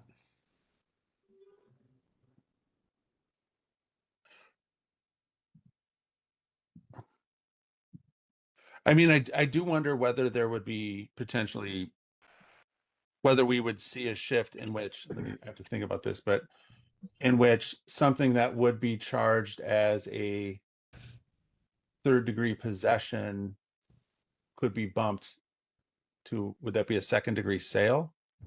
Because it's a lower, right? Because it's really attention, right? So like some baggies in a scale or something or whatever, you know, whatever it might be. So you could, you know, I mean, you could see how that could potentially, but the likelihood I think is probably pretty low in terms of a wide scale application. So you're saying that prosecutors might upcharge in order to establish the. But I don't think they would. Yeah, I mean it's possible, but I don't think they would do that for this purpose. So Yeah, I don't either. I don't see that happening. Yeah, this might fall into what Amber had been talking about, well, you've got your hand up, but about maybe pleading down to a third degree possession, you know, that would be more enticing as a, you know, it'd be more palatable for a defendant who say was a hunter, you know, to plead down to a third degree possession than it would otherwise have been.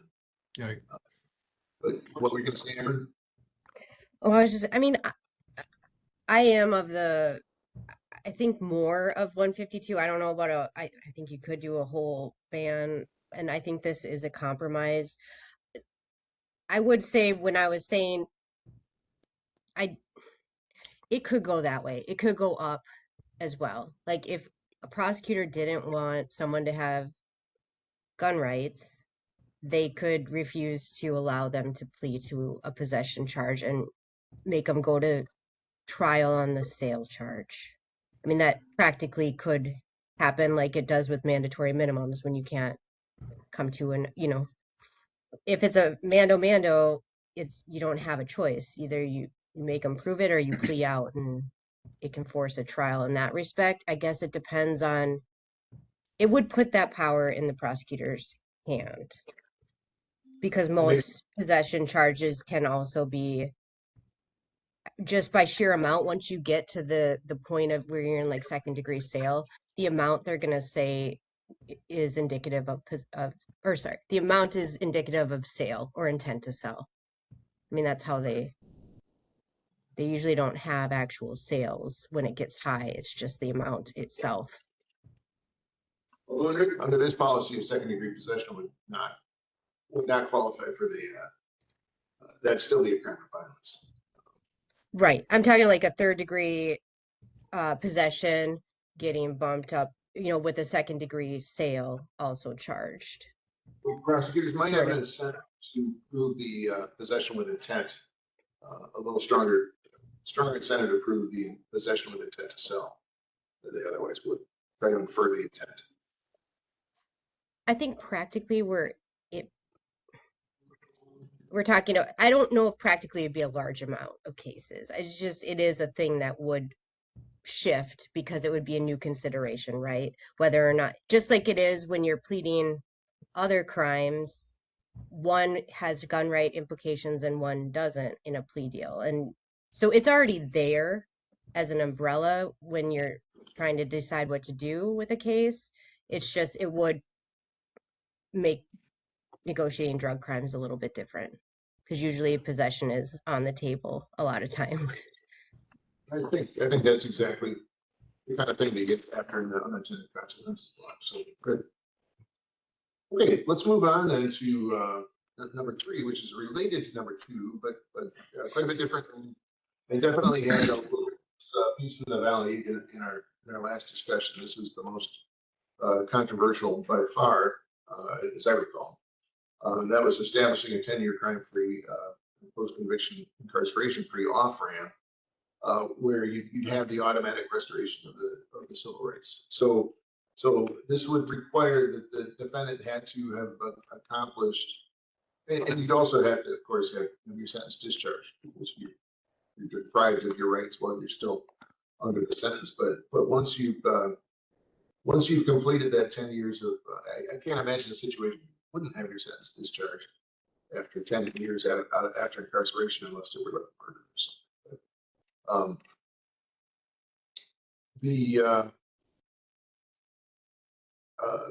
So as far as public safety goes, I mean, I think we've talked at great length about how this is essentially it's a we have limited resources, right? We don't have unlimited correctional resources.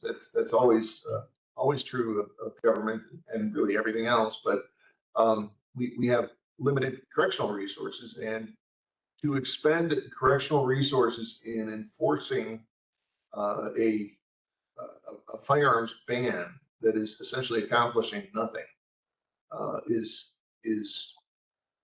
to divert those resources from areas where they could be used to enhance public safety. So I think to that extent, spending any correctional resources on enforcing a firearms ban for somebody who's been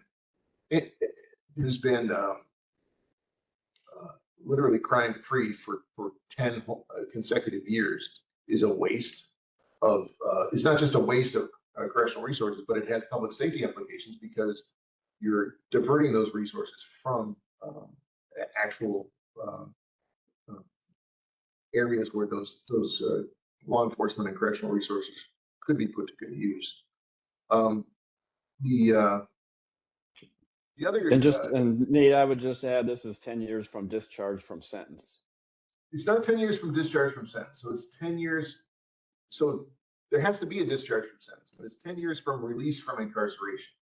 Oh, I'm So- sorry. I thought we had proposed civil rights being restored. Yep, civil rights have to be restored, but it's not 10 years from civil rights being restored. That's not what's currently on the table. Again, this could be subject to amendment, but it's 10 years crime-free and post-conviction incarceration free. Plus, you have to have been discharged. But that's just because you can't have your civil rights back if you're not discharged. But the discharge is going to be around 99% of the cases because you will have been discharged from your sentence if you've been if you're 10 years after release from jail or conviction. So it's really going to be like if you're on lifetime supervision for a serious sex or a murder or something, then you're never going to get your firearms back because you're never going to be discharged from that sentence. But for 99% of defendants, the discharge requirement is irrelevant. What's going to be relevant is going to be the fact that it's been 10 years since you got out of prison. And during that 10 years, you didn't, or prison or jail, any kind of post-conviction incarceration, and then you remained crime-free. You didn't get another conviction for a period of 10 consecutive years. The other way that this, again, talking about diverting resources is we also have judicial resources, and this, all these people would have to otherwise have petitioned for relief, and it's purely a discretionary process, as we talked about, and I think that kind of goes under fairness and proportionality. But by making this automatic, it avoids the need to clog up the judicial system with petitions for relief. It makes the relief automatic. So basically, if the defendant earns it, the defendant gets it. So that's all I have to say on public safety. Any other comments on public safety? Can I make a comment? I keep doing that. So if I'm looking at the crime of violence, like it's like a felony conviction of one of them is domestic violence.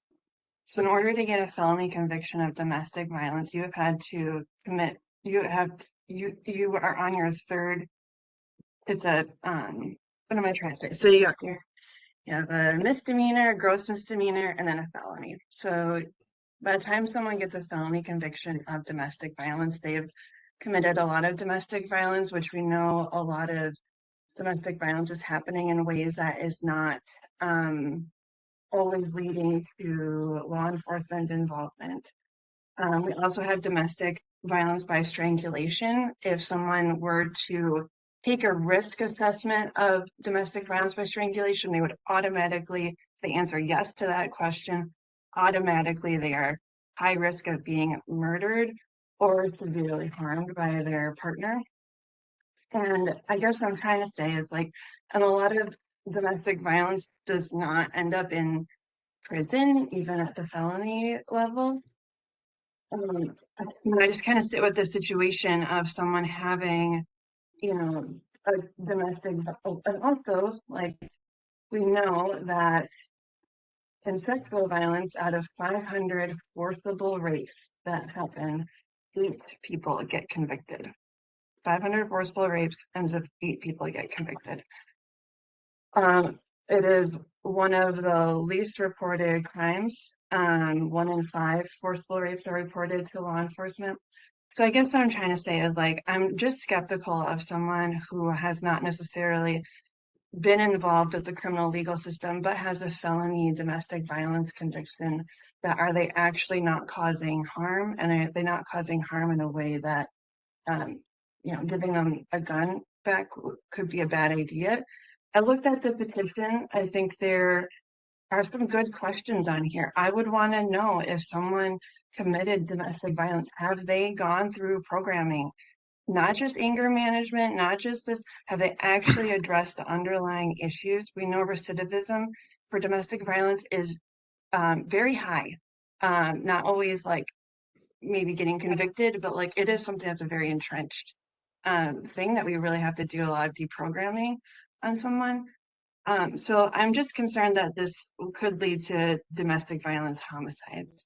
And that's something I'm taking very seriously with that. So I just wanted to convey my public safety concerns regarding that.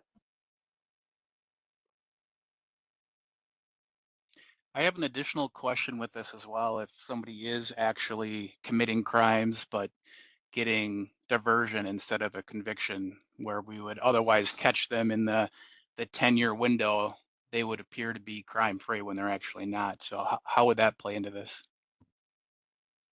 Well, yeah, I mean, that's up to the prosecutor's discretion, but usually a serious factor in diversion is the criminal history of the person. It's often designed to give people sort of a chance to, not go down the road that they appear to be starting down.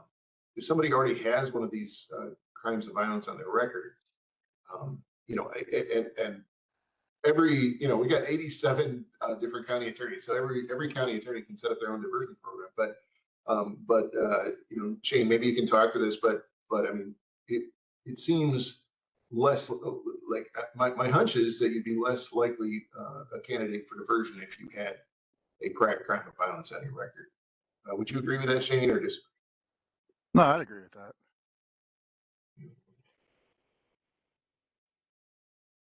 So, all right. So good comments on public safety. Anything else? Yes, Shane. Yeah, I have certainly had a lot of opposition to number 3. Glad others have spoken up too and pointed out some of the lack of reporting or lack of being involved in the system. Again, doesn't necessarily mean they're not committing violence. First, as an overall, I guess, the process of this whole task force, if we have something that's nearly 50-50, it was 1 vote that made it a majority. We shouldn't be including this in our recommendations. It's not a consensus of this group. It's a hotly divided issue, so that alone should keep it out. Secondly, I do think it impacts public safety in a negative way. We've already heard some of that here with the talk on the domestic and sexual violence that's there. And you're also putting a one-size-fits-all here. I'm kind of intrigued by the thing that many have hated the mandatory minimums because it removes discretion from the judge's hands. But we have a process that allows the judge to decide, but now we want to take it out of the judge's hands to decide there. There is a process in place that allows individuals that are on this list to go to court, provide information that shows that they are not a danger to public safety, and they should have gun possession rights back. And maybe this is more of a victim issue, but I've had a couple cases here myself. One was a murder case, one was a violent crim sex where a gun was actually used. I can't say how in good conscience I could say that that person should automatically get gun rights.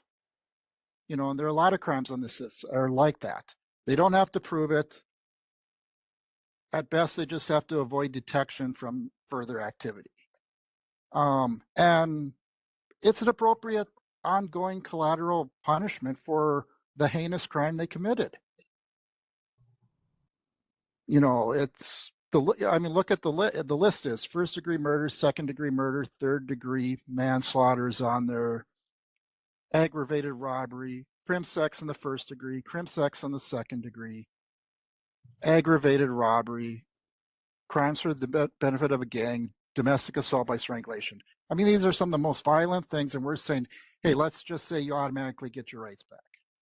And regardless of whether you've demonstrated this, I think this is an appropriate consequence for your heinous act that you should bear the burden to get rights back, plain and simple. And given this is so divided here and it's less tangibly connected to the purpose of this group, which is mandatory minimums, we should leave that off this list entirely.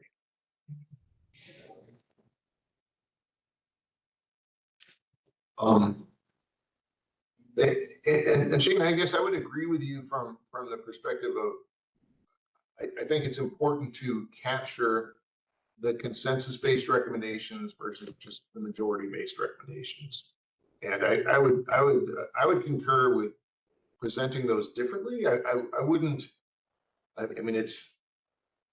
It's a general principle of bodies that majority rules. That's how the legislature works. In a law that's passed by a slim majority is just as binding as a law that's passed by consensus. But yeah, I would agree that if this does pass by a slim majority, that should be presented differently in our report than those that are passed by consensus. Amber?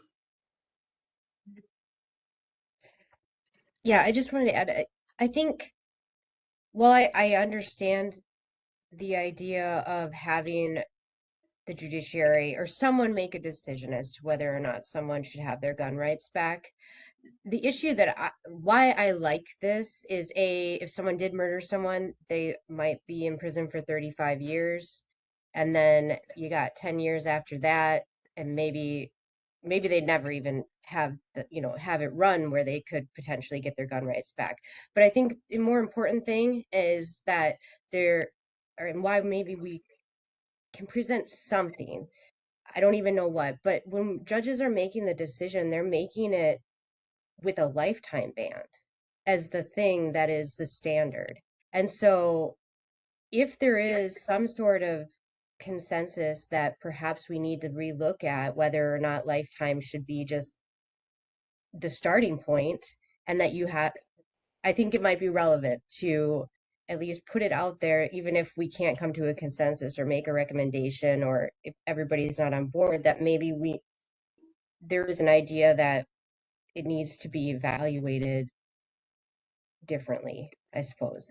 Because when you're asking a judge to give somebody their gun rights back and it's a lifetime ban, that's a much different decision than if it were, say, a 15-year ban or something and they want them back early. Does that make sense? So I think that is difficult too here. But just like there's really serious crimes, there are less serious crimes in this list as well. And perhaps there needs to be a better look at it, but I don't think this should just be dead in the water. You know, one thing I would add to that is one of my problems with the current system is that the ban is so, I mean, here's the legal standard. I'm looking at 69.165 subdivision D, 1D, I'm sorry. And it says, the first sentence is that the person may petition the court for relief to restore the ability to possess. And then it says the court may, and may is a key word there as far as I'm thinking of the case law that's interpreted this. The court may grant the relief sought if the person shows good cause to do so and the person has been released from physical confinement. And then the last sentence basically says you got to, there's a 3-year cooling off period before you can file your petition again. But the problem is that's enormous discretion with the court, and there's really no standard for the court to follow. So that's why courts have never, as far as I know, never been reversed on their decisions to deny petitions, because there's no legal standard. They don't have to, but they may grant relief if the person shows good cause to do so. So they can't grant relief if the person doesn't show good cause to do so. And, maybe, I guess I would offer maybe as an alternative, if we can't, if the 10-year off ramp isn't going through, is a suggestion that, hey, look, maybe we need to establish, and I do have a problem with this, because I still think if you've been crime free for 10 years, I think you've proven rehabilitation, and you're not on discharge, you're not on paper anymore. I think you've proven rehabilitation at that point. But an alternative could be to basically say the court shall grant the relief sought if the person establishes, and then we get to Amber's point, that the person has you could require a crime-free period of time, perhaps, but you require that the person's gone through all relevant treatment and satisfactorily completed it, and whatever else. I just think that's one of the problems of the status quo, is just that enormous discretion that judges have, right? Really unfettered discretion to deny petitions. I think we have to move along. We're not going to get through Yes. this. Okay. Thank you. So that was, I think we're still on public safety. Yeah. Yeah. So I'm assuming that we will have discussed a lot of these other things. Fairness and proportionality. The only thing I'm just going to jump in before you start, Professor Osler, with something on fairness and proportionality here is, and one thing we haven't really talked about is it doesn't have to be a conviction. It can be a juvenile adjudication, which isn't even a conviction. So the idea that you have to remain crime-free assumes you committed a crime, and so the proposal is it's just automatic 10 years if it's a juvenile adjudication. If it's a serious juvenile offense, you're also going to get an EJJ conviction, which counts as a conviction. So that puts you in the 10-year crime-free. But if it's merely an adjudication, it's just a 10-year thing. It seems a little incongruous to me if you didn't even get a conviction that you should have this ban at all. And I think a 10-year restoration period is sort of minimal fairness. But Professor, anything you want to say on this point? No. And I think if we're going to get to motions and discuss that substantively, we probably have to accelerate a little bit. Okay. Yeah, that's true. Yeah, I think we're getting too far into the other things. I on the one hand, I wonder if we should just move to talking promotions, because I'm not sure. Okay. We only have an hour, and I feel like we're gonna. All right. Well, okay, that's a good point. I think we'll at the suggestion of the members, we're gonna table this for the rest of the discussion. So unfortunately, that's going to result in some homework. So I'd like each of the people who are involved in this to submit to while their comments on these different proposals in the squares that pertain to their committees. Does that make sense? Send an Excel file, because right now it's probably not read right for everyone in the PDF, so we'll send that out so that people can enter their. But, and I don't want it to be a collaborative exercise at all, because then we run into open meeting laws questions. So it'd just be, individuals would be responsible, individual chairs. So the 3 chairs, I'm talking about 3 people here.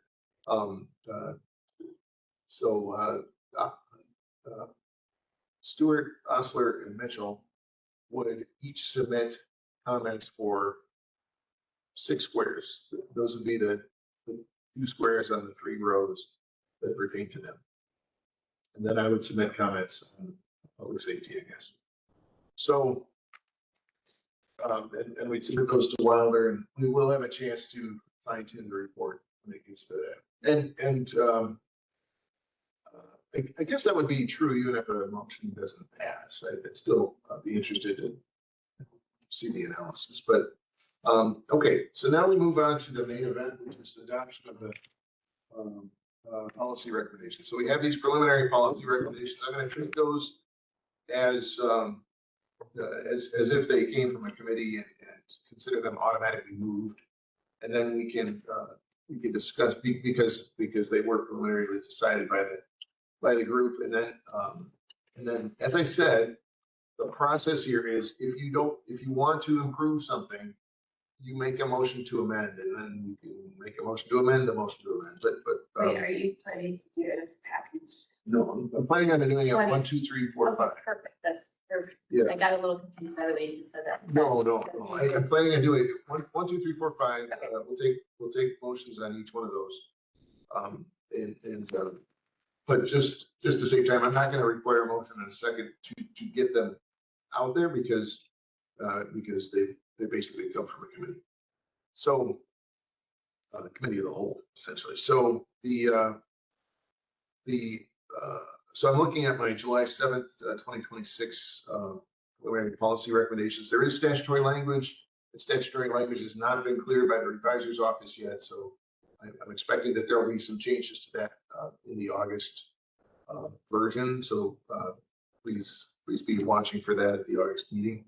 Also, I will allow anybody who's not here today to ratify or vote against, basically to register their opposition to or concurrence with any motion that is adopted today, so that we have it on the record what the final position of the task force is, and that will happen at the August meeting. But obviously it won't. I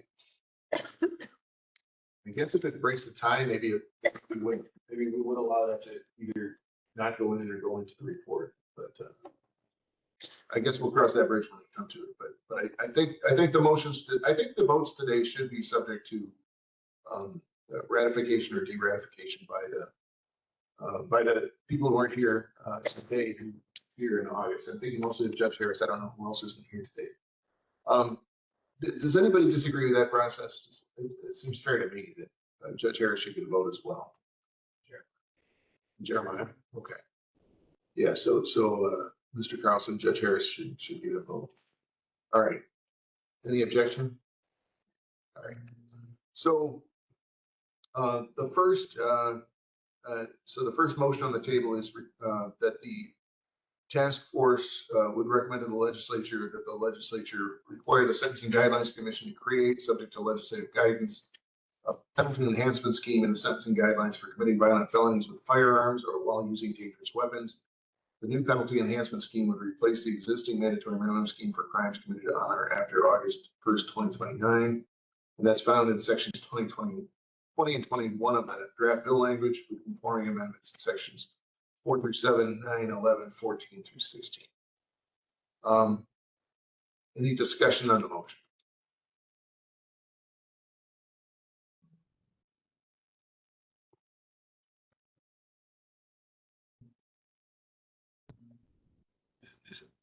So Nate, is this where we would make amendments? Yeah. If you wanted to make an amendment, this would be the time to do it. And what we talked about before, this is where that amendment would go about creating an additional enhancement for actual Yeah. discharge. Yeah, so I guess my motion would be that we recommend a a 5-year enhancement for actual discharge of a weapon in the course of a violent crime. Mark, right now, we're not putting specific timelines in, like Okay. thinking that maybe your motion would be to create a 6th tier for actual discharge. Okay, yeah, that's what we talked about before. And then if we're, yeah, that 6th tier would be for actual discharge. Okay, so I'm gonna refer to the pages that are, I'm gonna, I couldn't do it the way the legislature does it, but essentially it'd be 17.8 through 17.10. So page 17, lines 8, 9, and 10. Professor Hessler, I'm construing this as a motion to amend the motion to divide clause 5 into 2 clauses. Correct. Where clause 5 would be used a firearm, the person used a firearm to commit a violent felony after a previous non-decayed sentence for using a firearm to commit a violent felony. And then there would be an or, and then clause 6 would be the person discharged the firearm in the commission of a violent felony. So Yeah. the impact would be that to create 6 tiers rather than 5. Yes. And the most serious tier would be the discharge of a firearm to commit a violent felony. Okay, so I so move to amend. Is there a second? Second. All right, so Osler moves and Baker seconds. Any discussion on the motion to amend the Osler motion?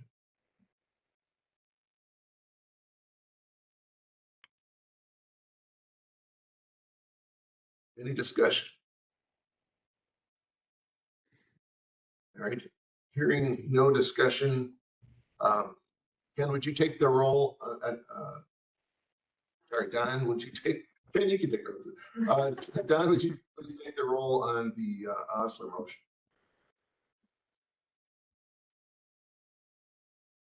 Absolutely. Shane Baker, Yes. Don, if you could, okay, now you're Shane muted. Baker, yes.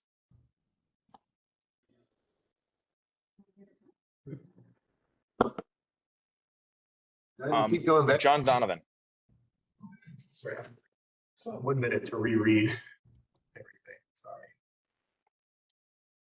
okay.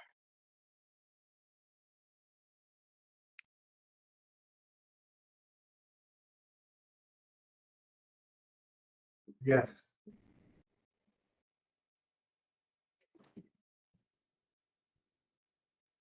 Excuse me, were you going to reread or did you want me to Sorry, I said continue yes. with the roll? You voted yes. Yep, Shane Baker voted yes. John Donovan, Yes.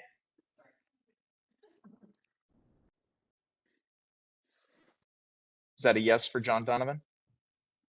Yes. Yes. He said yes. Oh, sorry.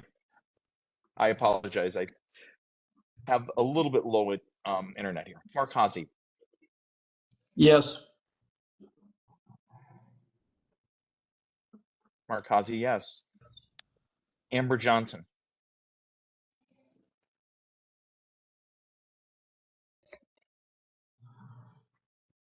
Amber Johnson, yes. Kelly Mitchell, Yes. Kelly Mitchell, yes. Mark Osler, Yes. Mark Osler, yes. Nate Wright, Yes. Nate Wrights, yes. Ken Sass, Yes. Ken Sass, yes. Nick Sasser, Yes. Nick Sasser, yes. Rob Stewart, Yes. Rob Stewart, yes. Ashley Stewart Griffith, Yes. Ashley Stewart Griffith, yes. That is unanimous vote from all individuals present. And how many individuals is that?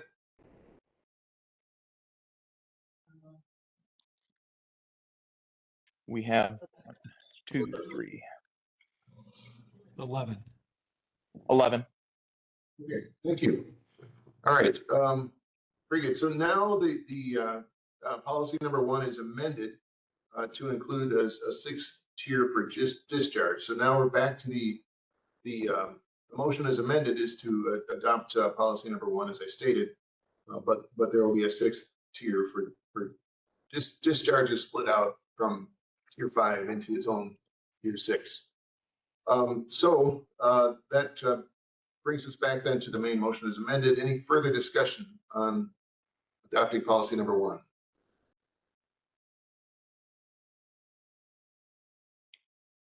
I can't see if people's hands are raised. I don't see any.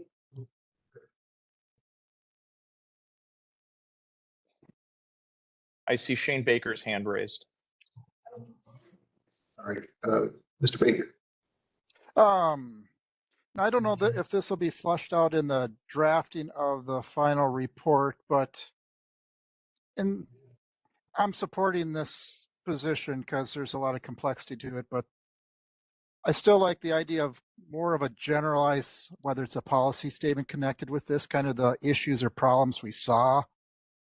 For example, finding that 60911 tended to not impact higher severity level, higher criminal history score offenders versus lower. The detachment from the guidelines when setting these things. Things like that, which kind of says what problems we're finding. But in some ways, this is so complex that give it to the Guidelines Commission to shuffle up, but at least problems we're seeing. So I know, the report seems more weighty, and it seemed to be some of the consensus we had. I don't know if that's just as you draft it to throw that in or a separate recommendation, but I want to throw that out there. Julie, does that make sense from your perspective? Yeah. I'm confident that will be in the report. And I know, I think,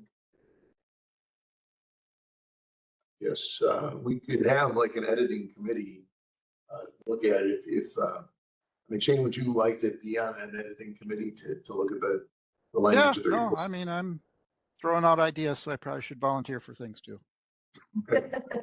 All right. So, I mean, we have too many people on it, but I mean, I was thinking it'd be you and me and the vice chair, and could have you on it as well. I think that'd be a good balance. Okay, thank you for that comment. All right, so where are we? We're on the, we haven't voted for the amendment yet, have we?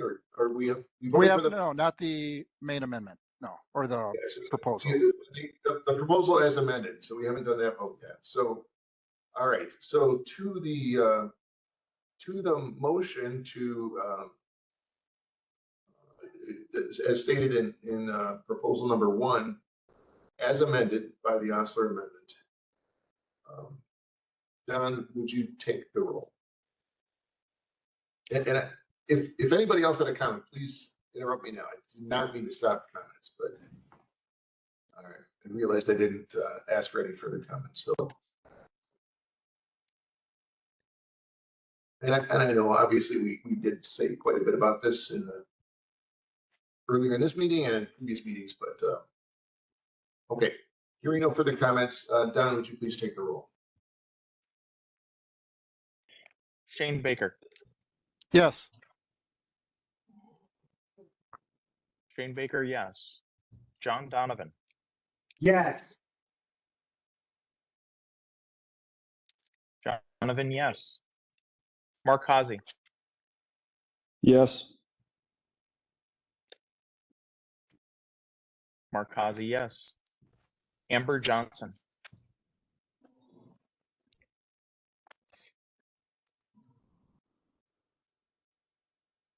Amber Johnson, yes. Kelly Mitchell. Yes. Kelly Mitchell, yes. Mark Osler. Yes. Mark Osler, yes. Nathan Wright. Yes. Nate Wright. Nate Wright, yes. Ken Sass. Yes. Ken Sass, yes. Nick Sasser. Yes. Nick Sasser, yes. Rob Stewart. Yes. Rob Stewart, yes. Ashley Stewart Griffith. Yes. Ashley? Yes. Ashley Stewart Griffith, yes. That is 11 yeses, 0 against. All right, thank you, Dan. So proposal 1 is adopted as amended unanimously, subject to dissenting votes in August. All right, the second motion is to remove from the crime of violence list in 624.712 the following drug offenses: 3rd degree, 4th degree, and 5th degree controlled substance possession, sale of a simulated controlled substance, and then 1st degree cannabis possession and cultivation. Those are 2 separate offenses. And tamper, steal, or transport anhydrous ammonia, and exposing a child or vulnerable adult to methamphetamine and related chemicals, or exposing a child to fentanyl. Effective August 1st, 2027, consistent with the draft bill language that was provided. And that includes the conforming amendments to section 18, which would basically place the crimes that have been removed from the list onto the crimes that would still have a 3-year ban, but it would be subject to gross misdemeanor penalties rather than felony penalties, and not subject to the mandatory minimum that currently exists in the law. Any discussion on the motion for proposal number 2?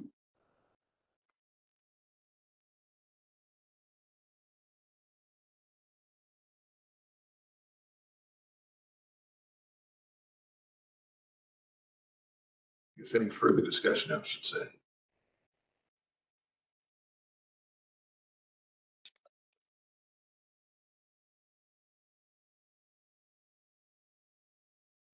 I will just say, by way of discussion, I agree with statements that were made earlier that this is not necessarily the perfect list in terms of removing it from the crime of violence, in my opinion, but I see great value in a consensus package, so I'm wholeheartedly supporting it in that spirit. Dr. Stewart. Yeah, and I think, I mean, I'm not to get into the off-ramp thing as well. It just, I do think that the conversation that we had about the off-ramp relating with this was there does seem to be at least some perception amongst people in this task force that there's kind of different gradations, right? Where it's like maybe the burglary, maybe the sale, 5th degree sale or something is maybe a kind of a less crime of violence-y thing, you know, as it relates to this or guns or anything else, than domestic violence or murder or whatever. And so I was just thinking, you know, related to that earlier conversation that, you know, I don't know what we're going to do with the third one, but, you know, maybe there's something where it's kind of a tiered list, where the real severe things, the domestics, the murders, that kind of thing. I also thought it was funny that all the drug stuff is now first before murder 1, murder 2, murder 3, but that's my only comment. Other than that, I'm going to support that. I mean, like I've said earlier, I don't necessarily agree with all of the 152s, but I think in terms of a consensus outcome, I'm going to support it. And I would echo that. I came into this, for a long time have thought chapter 152 should come out, but this I can live with because the biggest offender is 5th degree, and this takes that out. So I can get there. I'm going to support it for compromise sake. Any further discussion on the motion for proposal number 2? Hearing none, Don, will you take the motion on the proposal to recommend proposal number 2 to the legislature. Shane Baker. Yes. Shane Baker, yes. John Donovan. Yes. John Donovan, yes. Mark Hazy. Yes. Mark Hazy, yes. Amber Johnson. Yes. Amber Johnson, yes. Kelly Mitchell. Yes. Kelly Mitchell, yes. Mark Osler. Yes. Mark Osler, yes. Nate Wrights. Yes. Nate Wrights, yes. Ken Sass. Yes. Ken Sass, yes. Nick Sasser. Yes. Nick Sasser, yes. Rob Stewart. Yes. Rob Stewart, yes. Ashley Stewart Griffith. Yes. Ashley Stewart Griffith, yes. That is 11-0. Motion passes. All right, so with that, the recommendation for policy 2 is adopted. So we move to policy number 3, which is to establish a 10-year crime-free off-ramp for automatic restoration of firearm and ammunition rights for someone previously convicted of a crime of violence. The 10-year clock will begin after release from post-conviction incarceration and will reset upon a new criminal conviction. For those juveniles merely adjudicated delinquent of a crime of violence with no EJJ conviction, the off-ramp would be simply 10 years. So it would be effective August 1st, 2027. And it's found in sections 13 and 18 of the statutory language with a number of conforming amendments in 2, 8, 12, and 19. So any discussion on the motion?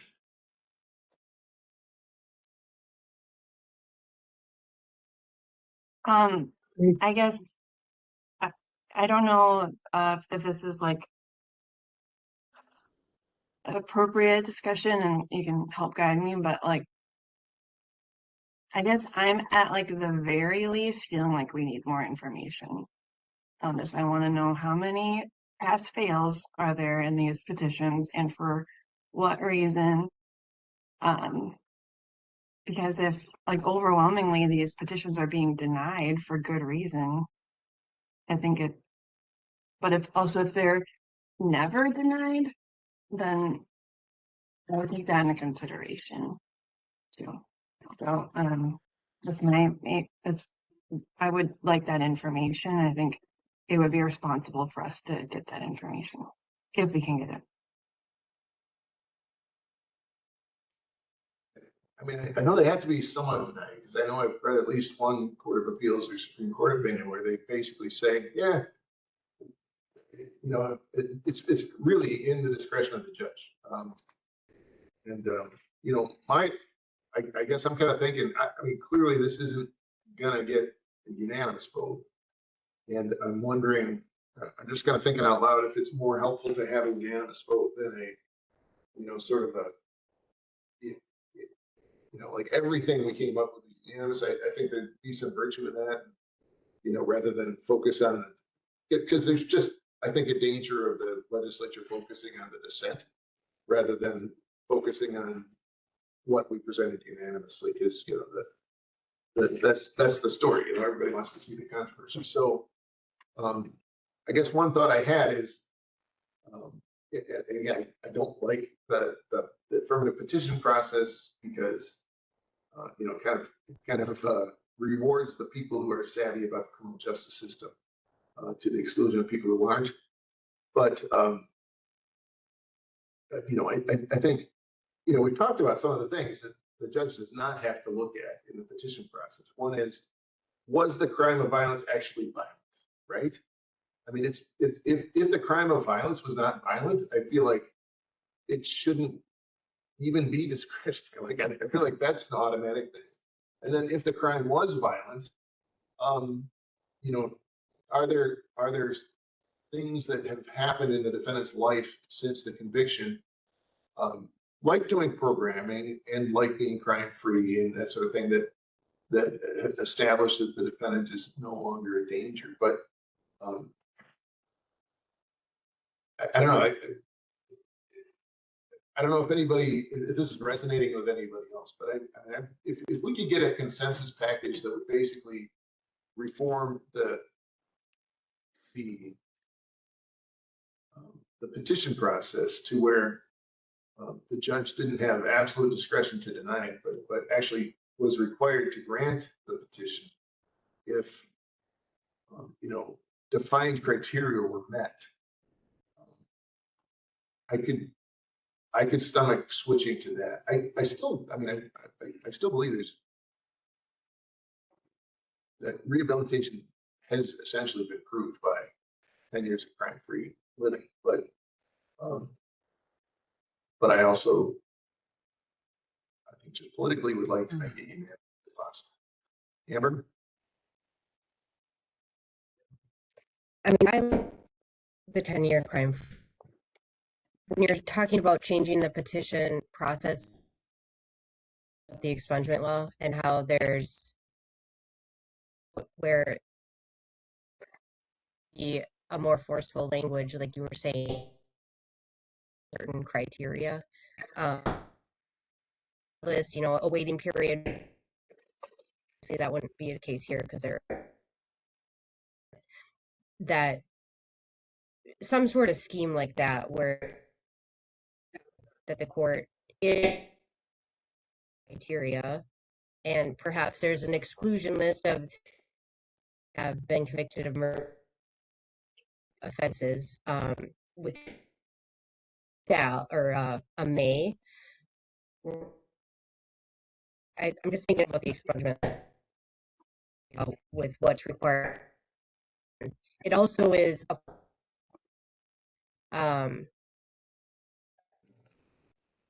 go seek an expungement. It's in the world, and there are this criteria that's required made into a formal form is on the where you can just fill in all the things that would also be able to have more access to it as well, necessarily to try to get their gun rights back.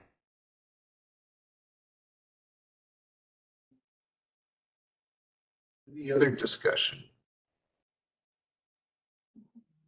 Yeah, and I guess just like if this were something like voting or housing or those sorts of things, I would not be arguing about it, but it is a very effective tool for causing harm to people. And this person, yeah, I'm going to stop talking.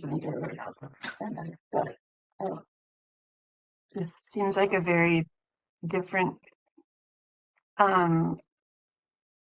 right, I guess. And there is cause, and like I said, I think some of these things are happening outside of the criminal legal system. And I want to make sure that if a domestic violence survivor is doing everything we ask them to do, that they are not still in danger or increased danger, I guess. I'm going to say on this one, I've been really on the fence about this the whole time, just because it's a little further afield from what we're here to address. And I don't feel like I have the same level of facility with it. And with all the laws that we're dealing with here, and I think just sort of from a perception point of view, our proposal might be stronger at the legislature if we don't include this. There is a process where you can get your gun rights restored. It's not like you can't ever. If we're going to change the whole scheme for the mandatory minimum for gun laws, it might be best not to take this on at the same time. So I'm kind of leaning towards, we don't have enough info, and I'd hate to like change up the proposal at the last second, like we're down to the 0 hour, and I'm afraid that we would come up with something more like that would have an unintended consequence that we just can't foresee in the time we have.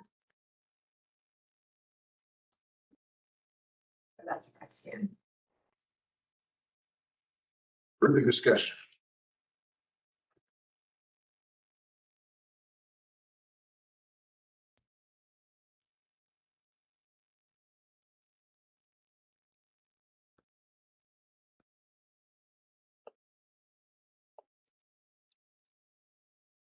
Um,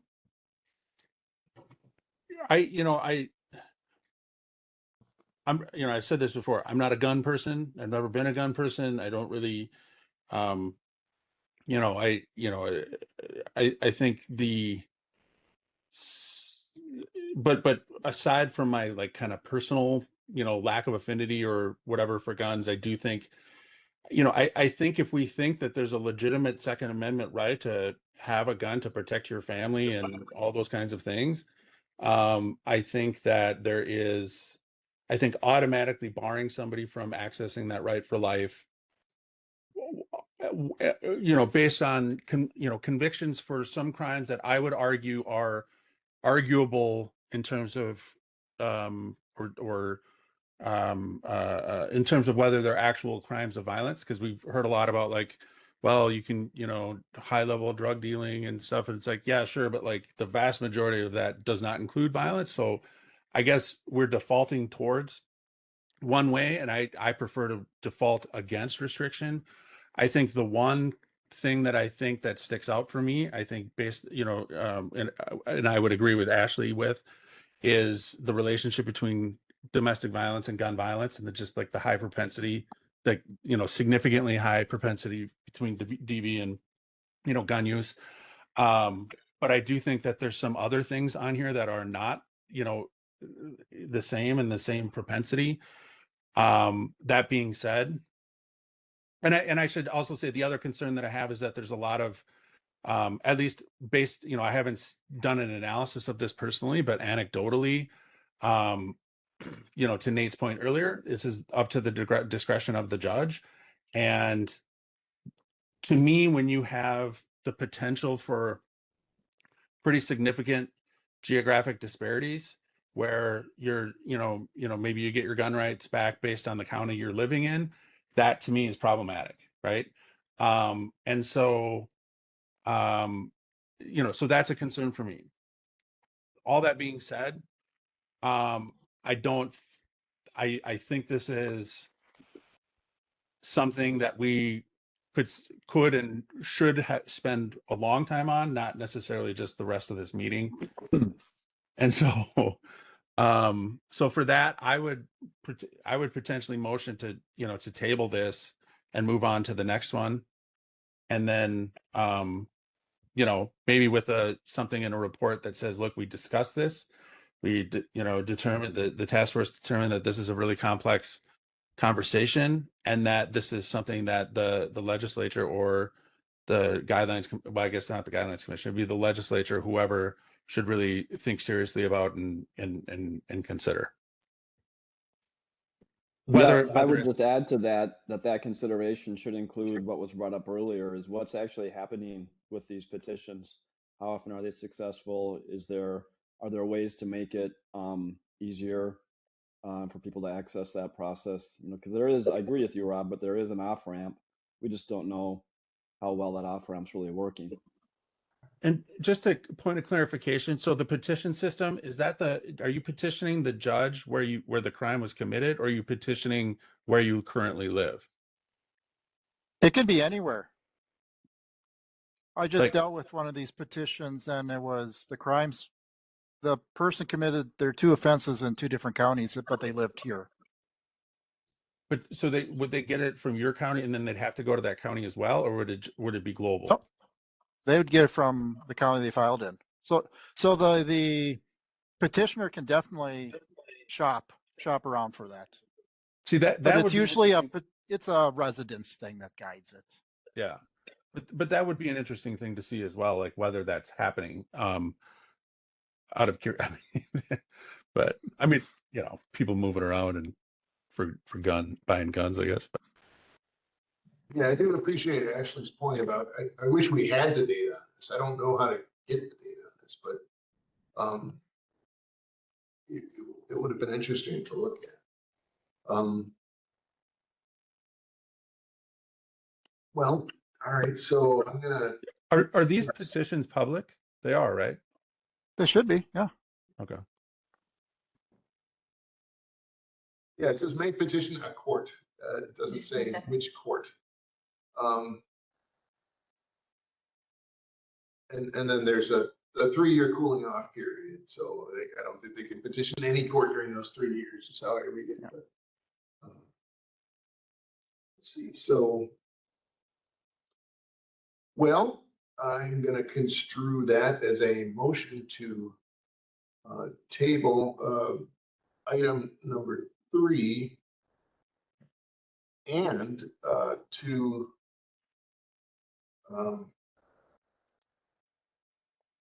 note our discussion and some of the difficulties with this issue in the narrative of a report to the legislature. Would you say that's a fair characterization of your motion, Dr. Stewart? I would agree with that. Yes. Is there a second to the Stewart motion? Yes. Donovan seconds. Any discussion on the Stewart motion?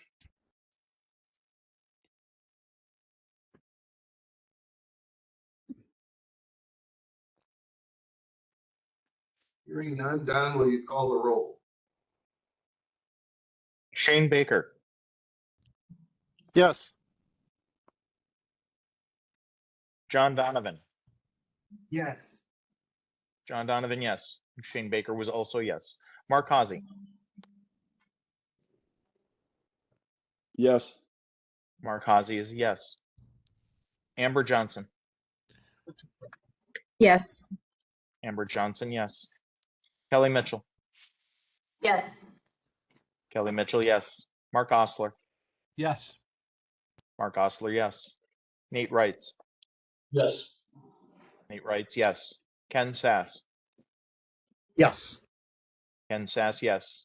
Nick Sasser, Yes. Nick Sasser, yes. Rob Stewart, Yes. Rob Stewart, yes. Ashley Stewart's Griffith, Yes. Ashley Stewart's Griffith, yes. That is an 11 yes, 0 no's. Motion passes. With that motion to table with annotations about our discussion in the report prevails unanimously. All right, the fourth motion is to repeal, recommend that the legislature repeal the year-and-a-day mandatory minimum penalty for first-time violations of predatory offender registration requirements, and to replace the 2-year mandatory minimum penalty for second-time violations with a year-and-a-day mandatory minimum penalty. This will be effective August 1st, 2027. The language is entirely contained in section 3 of your handout. Any discussion on motion for proposal number 4?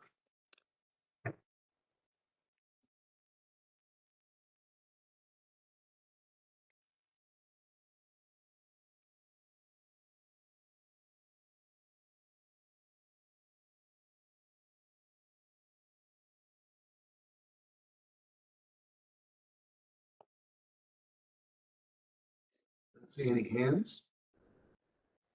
Not hearing any discussion.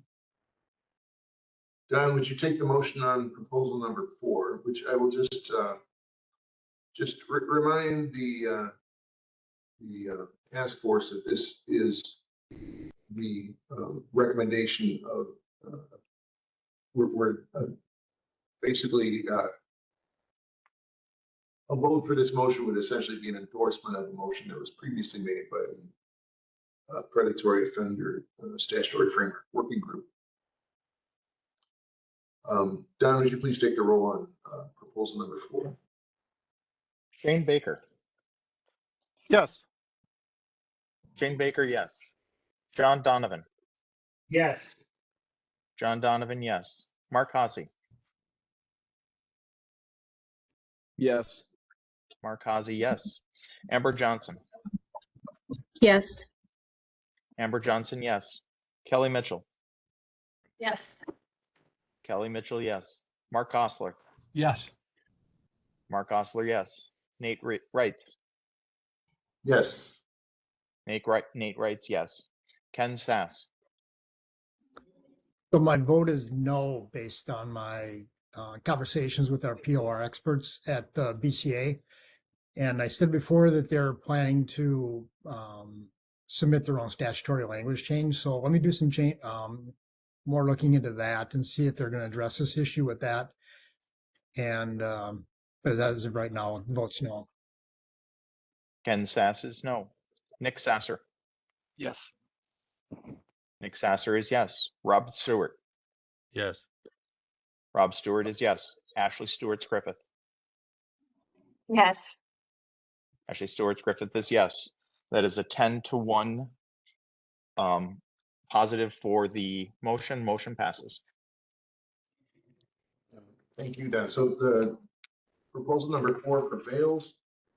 I will just say editorially speaking, I would construe 10-1 as a consensus recommendation with no disrespect intended to Director Sass.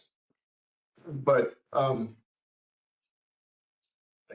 think if there were, say, 2 more no votes when the next meeting rolls around, that might be called into question. I've never really understood what consensus means. I don't know if there's a definition of consensus. I think 10-3 would. I think you could go either way from it. So, but just in terms of describing the report. This leads us finally to proposal number 5, that is to recommend that the legislature for all waivable mandatory minimum penalties where the prosecutor is the only party to permit a waiver motion, permit either party to make a waiver motion. And this would be found in sections 1, 3, and 10. And I would note that this would be effective August 2027. And one of those mandatory minimums is 60911. 60911 will be repealed in 2029 under when it's replaced by the Sentencing Guidelines Commission in 2029. But in the meantime, one of these changes would be to 60911, so that between 2027 and 2029, the defense could make the motion. Any questions on that? Okay, so essentially this is affecting 3 statutes. It's affecting the predatory offender registration mandatory minimum.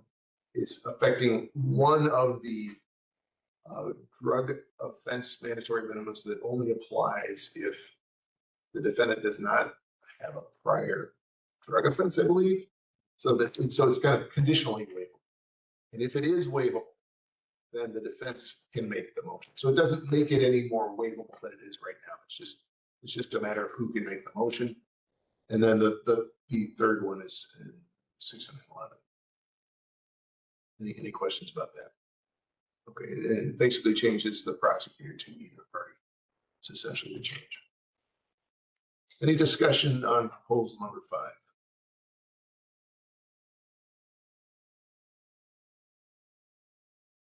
Any discussion on proposal number 5? All right, hearing no discussion, Don, would you take the roll? Shane Baker. Yes. Shane Baker, yes. John Donovan. Yes. John Donovan, yes. Mark Hazy. Yes. Mark Hazy, yes. Amber Johnson. Yes. Amber Johnson, yes. Kelly Mitchell. Yes. Kelly Mitchell, yes. Mark Osler. Yes. Mark Osler, yes. Nate Wrights. Yes. Nate Wrights, yes. Ken Sass. Yes. Ken Sass, yes. Nick Sasser. Yes. Nick Sasser, yes. Rob Stewart. Yes. Rob Stewart, yes. Ashley Stewart Griffith. Yes. Ashley Stewart Griffith, yes. That is 11-0. Motion passes. All right, thank you, Brian. So the motion to recommend proposal number 5 is adopted unanimously. So with that, that concludes agenda item number 5. And it really concludes your main work on this task force. I think it's appropriate at this time to thank you for the seriousness and attention to which you've given all the matters that we've been discussing since we began meeting last fall. Or was it summer? Summer. Yeah, August. So it's been a good year. I think we've accomplished a lot, and I appreciate everybody's attention to this, prioritizing this. Just the fact that we got so many people at last week's meeting was just highly impressive to me. And the discussion, for a meeting that was not scheduled, and the degree of seriousness with which everybody is taking this is commendable. And also the degree to listen and to change and to try to do what's best for the people of Minnesota and its public safety. I just applaud you all. So with that, let's move on to number 6, confirming report review process and time. Yeah, thanks, Nate. Can everyone hear me okay? Okay, I'm gonna talk loud.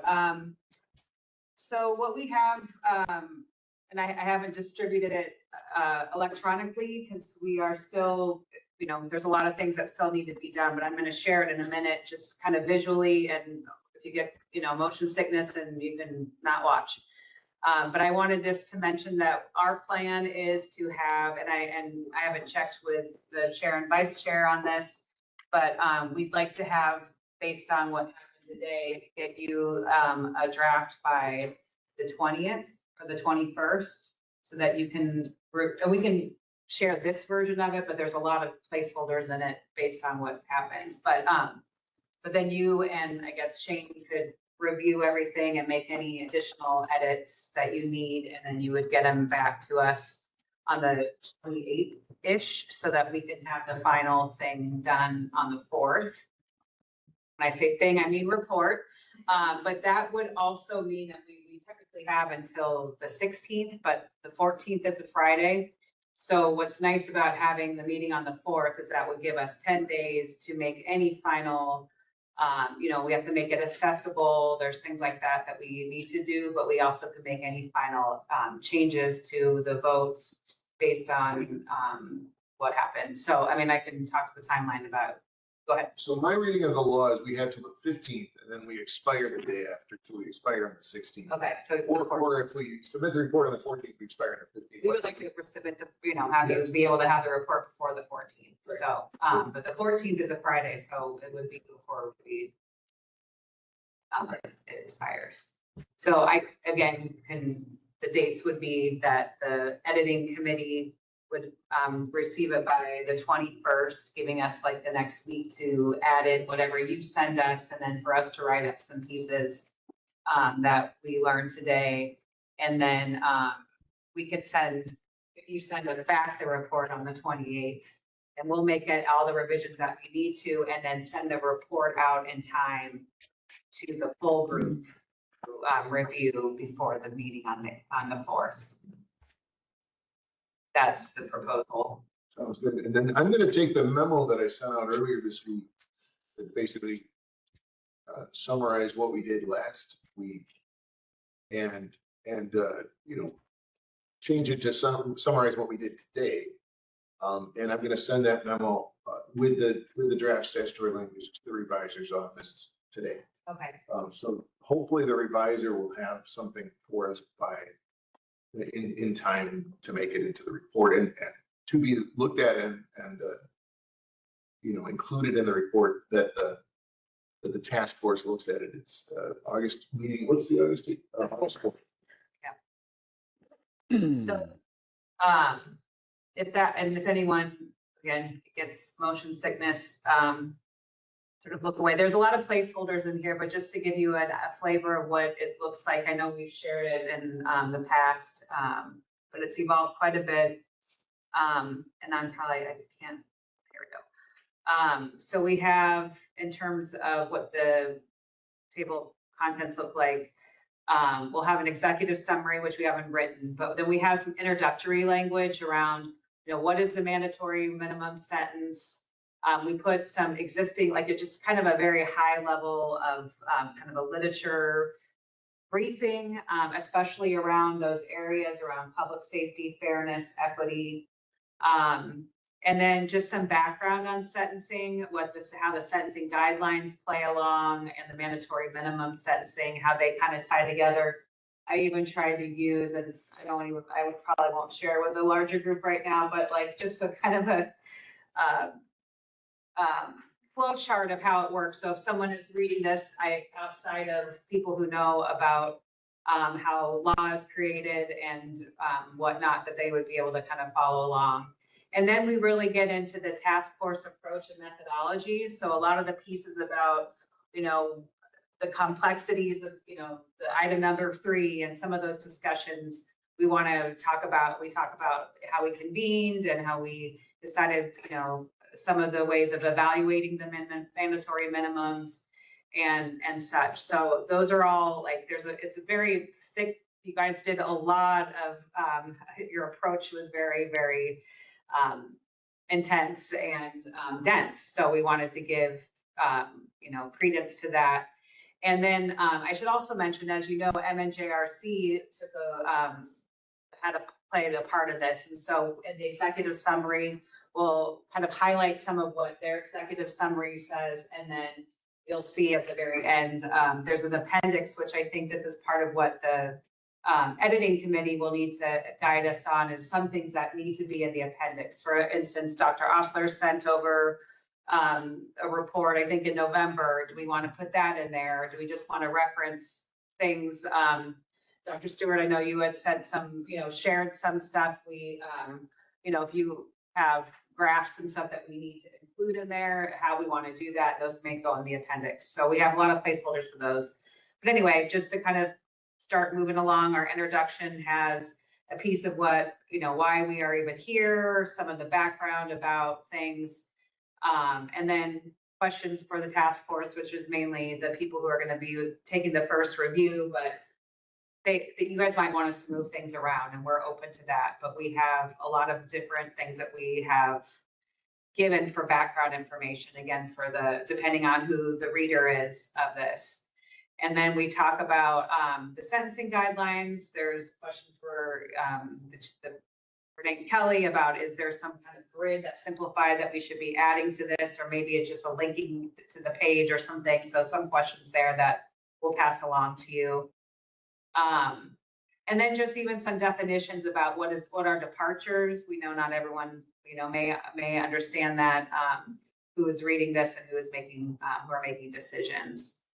And so in here we have who has been represented, the different subcommittees that you are on, and some of the duties that were happening based on what the statute mandated. So, yeah. So I don't know if this is a concern for anybody else, but I would just like it noted, in a footnote or whatever, that my opinions are not the opinions of the Minnesota Sentencing Guidelines Commission and so forth. So I don't know if anybody else has that concern, but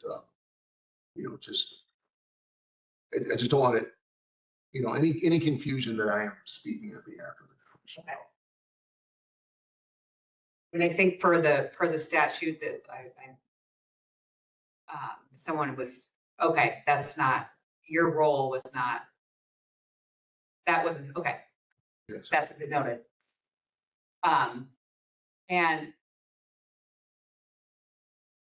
things about how we convened, and then, some of the meeting summary and what the key outcomes of those meetings were are denoted here.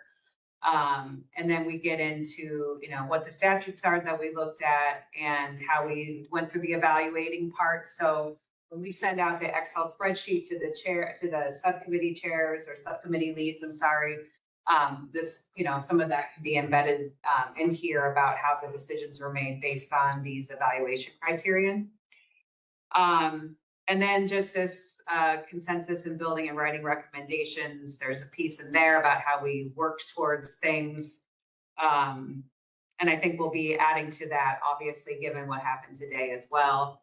There's a piece in here about how we gathered, how MNJRC gathered stakeholder input. Then we also reference on the bottom of this page, their whole report will be included in the appendix. And then here's the part where we just pasted what you gave us, Nate. We know you're going to review it, but this is where we're going to have some recommendations, some of the challenges that we talked about, especially when we're looking at number 3, we can highlight some of those things. And this is where, any things that you're offering to be looked at in the future or something can be described. I don't know, we kept this grid here as a placeholder. We might fill this in and you guys can decide if you want us to. It sounds like we can add, the information that we gathered today about these evaluation criterion. And then lastly, there's some things in the appendix about the, exact language from the legislation that got you, the statute that brought us all together here. Question on that grid. What's the deadline for the committee chairs and myself to submit? I think actually it's fair game for any of those committee chairs to weigh in on public safety as well. But what's the deadline for us to submit our grid entries for the last 3 rows? Would next Thursday or Friday be? The 17th. I mean, we'd like to get it to you on the 21st, so. Yeah. Does that work for and I can't see you, so you have to answer audibly, but does that work for Professor Osler and Dr. Stewart? I can try to do that. I'm at a conference in New York Monday and Tuesday, so we'll see. I mean, it does seem like we voted on those things already, so. We did, and I'm sure we've discussed, but I would like to, I mean, to me, it's only right that we should subject our own policy proposals to the same scrutiny that we gave to the status quo at our previous meetings. So, and I think it'll be helpful for the legislature to see that, but essentially we're holding ourselves up to the same criteria that we held essentially the legislature up to in evaluating current law, and to me that seems right to do. And we're just looking for a brief overview, right? Not a long. No, yeah, it doesn't have to be a big essay. Just just bullet points or is just fine. And this is for just the columns in the table, right? Yep, just for So there'd be 6 mandatory squares for each of you. Plus optional contributions to public safety for each of those. So yeah, up to 9. I'll send this over and just highlight, the other parts we already have that we took notes on. Anyway, I know we're out of time, so that's what the gist of it is. There's so what that would mean is before the 4th, at least 3 days before, hopefully 7, because that's when probably Don would like them, but this might be closer to the 3 days. You would get that before our next meeting for the whole group to look at, and then we could have that be an agenda item where there's any questions about it, we could go through it more thoroughly, or however you decide you want us to do it, but that people would be able to look at that. And it would already have been reviewed by the editing committee. I guess that was just designated today. One thing that I would like to suggest up front is we subject, like you just said, we subjected 60911 to the grid. Yeah. And then when we were looking at this initial idea of the guidelines, the chair had some had some slides in his presentation that really like brought home how 60911 is not punishing the more severe offenses. It's actually like a pass for that. And so I wonder if we want to deliberately include in the report our analysis of why 60911 shouldn't continue forward, like why there is a need for change. Like those things to me justify a need to change the policy. And so here's the policy that we are recommending and then how it addresses those things. Yeah. I mean, and that I think is part of where we were and where it belongs is tell us, and that's like what the recommendations are, what all the things that you have done led to these recommendations, and these are the specific details about it, but they're the why behind those that makes sense.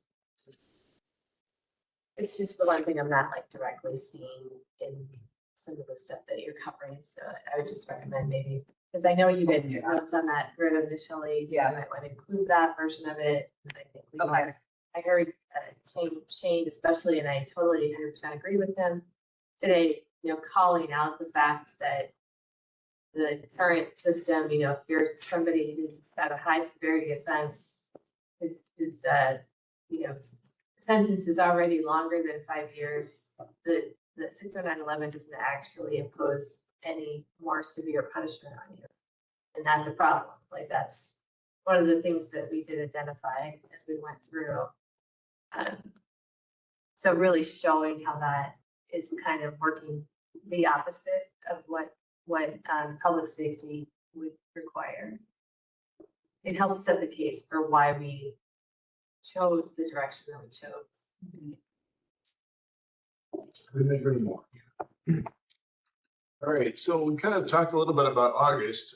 Obviously, the main event in August is going to be looking over the report and just confirming that it works, so it's our report and not just the chair's report or something like that. I don't want it to be a task force report. Before that, we'd be ratifying votes of people who are absent. And I guess, if anybody wanted to change their votes, I think they could at that time. I wouldn't put that on the agenda. You have to affirmatively let us know that. But that would be unusual, but I think it's only fair for letting people ratify their votes in August that you can change your vote as well. And then that would pretty much be it for the August agenda. Approval of the both July. Yeah, both July minutes, and that would be it. So it's, it could be a long meeting, just kind of sliding through the report. So obviously, a lot of reading that you're going to have to do before the August meeting to be worthwhile. You'd have to read the draft report and read both sets of minutes. So we'll need a quorum for sure for August.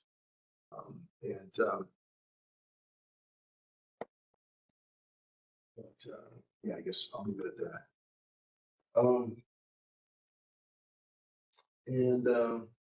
I guess next is public comment. Don, do we have anybody online? We do not have anybody online right now. And there's no members of the public here in this room, and it's been a while there on Lexington Avenue in St. Paul. And so we move on to next meeting dates. So we have one more meeting, final meeting, August 4th. This is going to be in the afternoon, and from 1 to 4 p.m. So what day of the week is that? Tuesday. Tuesday afternoon. Okay. That's different. Okay, so why did we pick Tuesday afternoon? I don't Everybody voted, and that was when most people got attend. So Yeah. And really I mean, as I said before, we've kind of done our main work. So I really need a quorum, and I'd love to have the two people who are absent be here so they can just be included in the vote tally, one way or the other, however they want to vote. And then, yeah, particularly if you're have an editorial bent to you. We'd love to have you here and participate in making this the best report to the legislature we can. All right. Well, we've completed our agenda. Thank you all for coming, and we will see you one last time on August 1st. August 4th. August 4th, 1 to 4. Thank you. And that's going to be in person at the Afton Room. Is that correct? For those who come in person? Yes, we do have the Afton Room reserved. So Afton Room for in person and otherwise remote attendance options continue to be available. All right. Thank you all. See you in August. Thank you. Bye. This meeting is adjourned.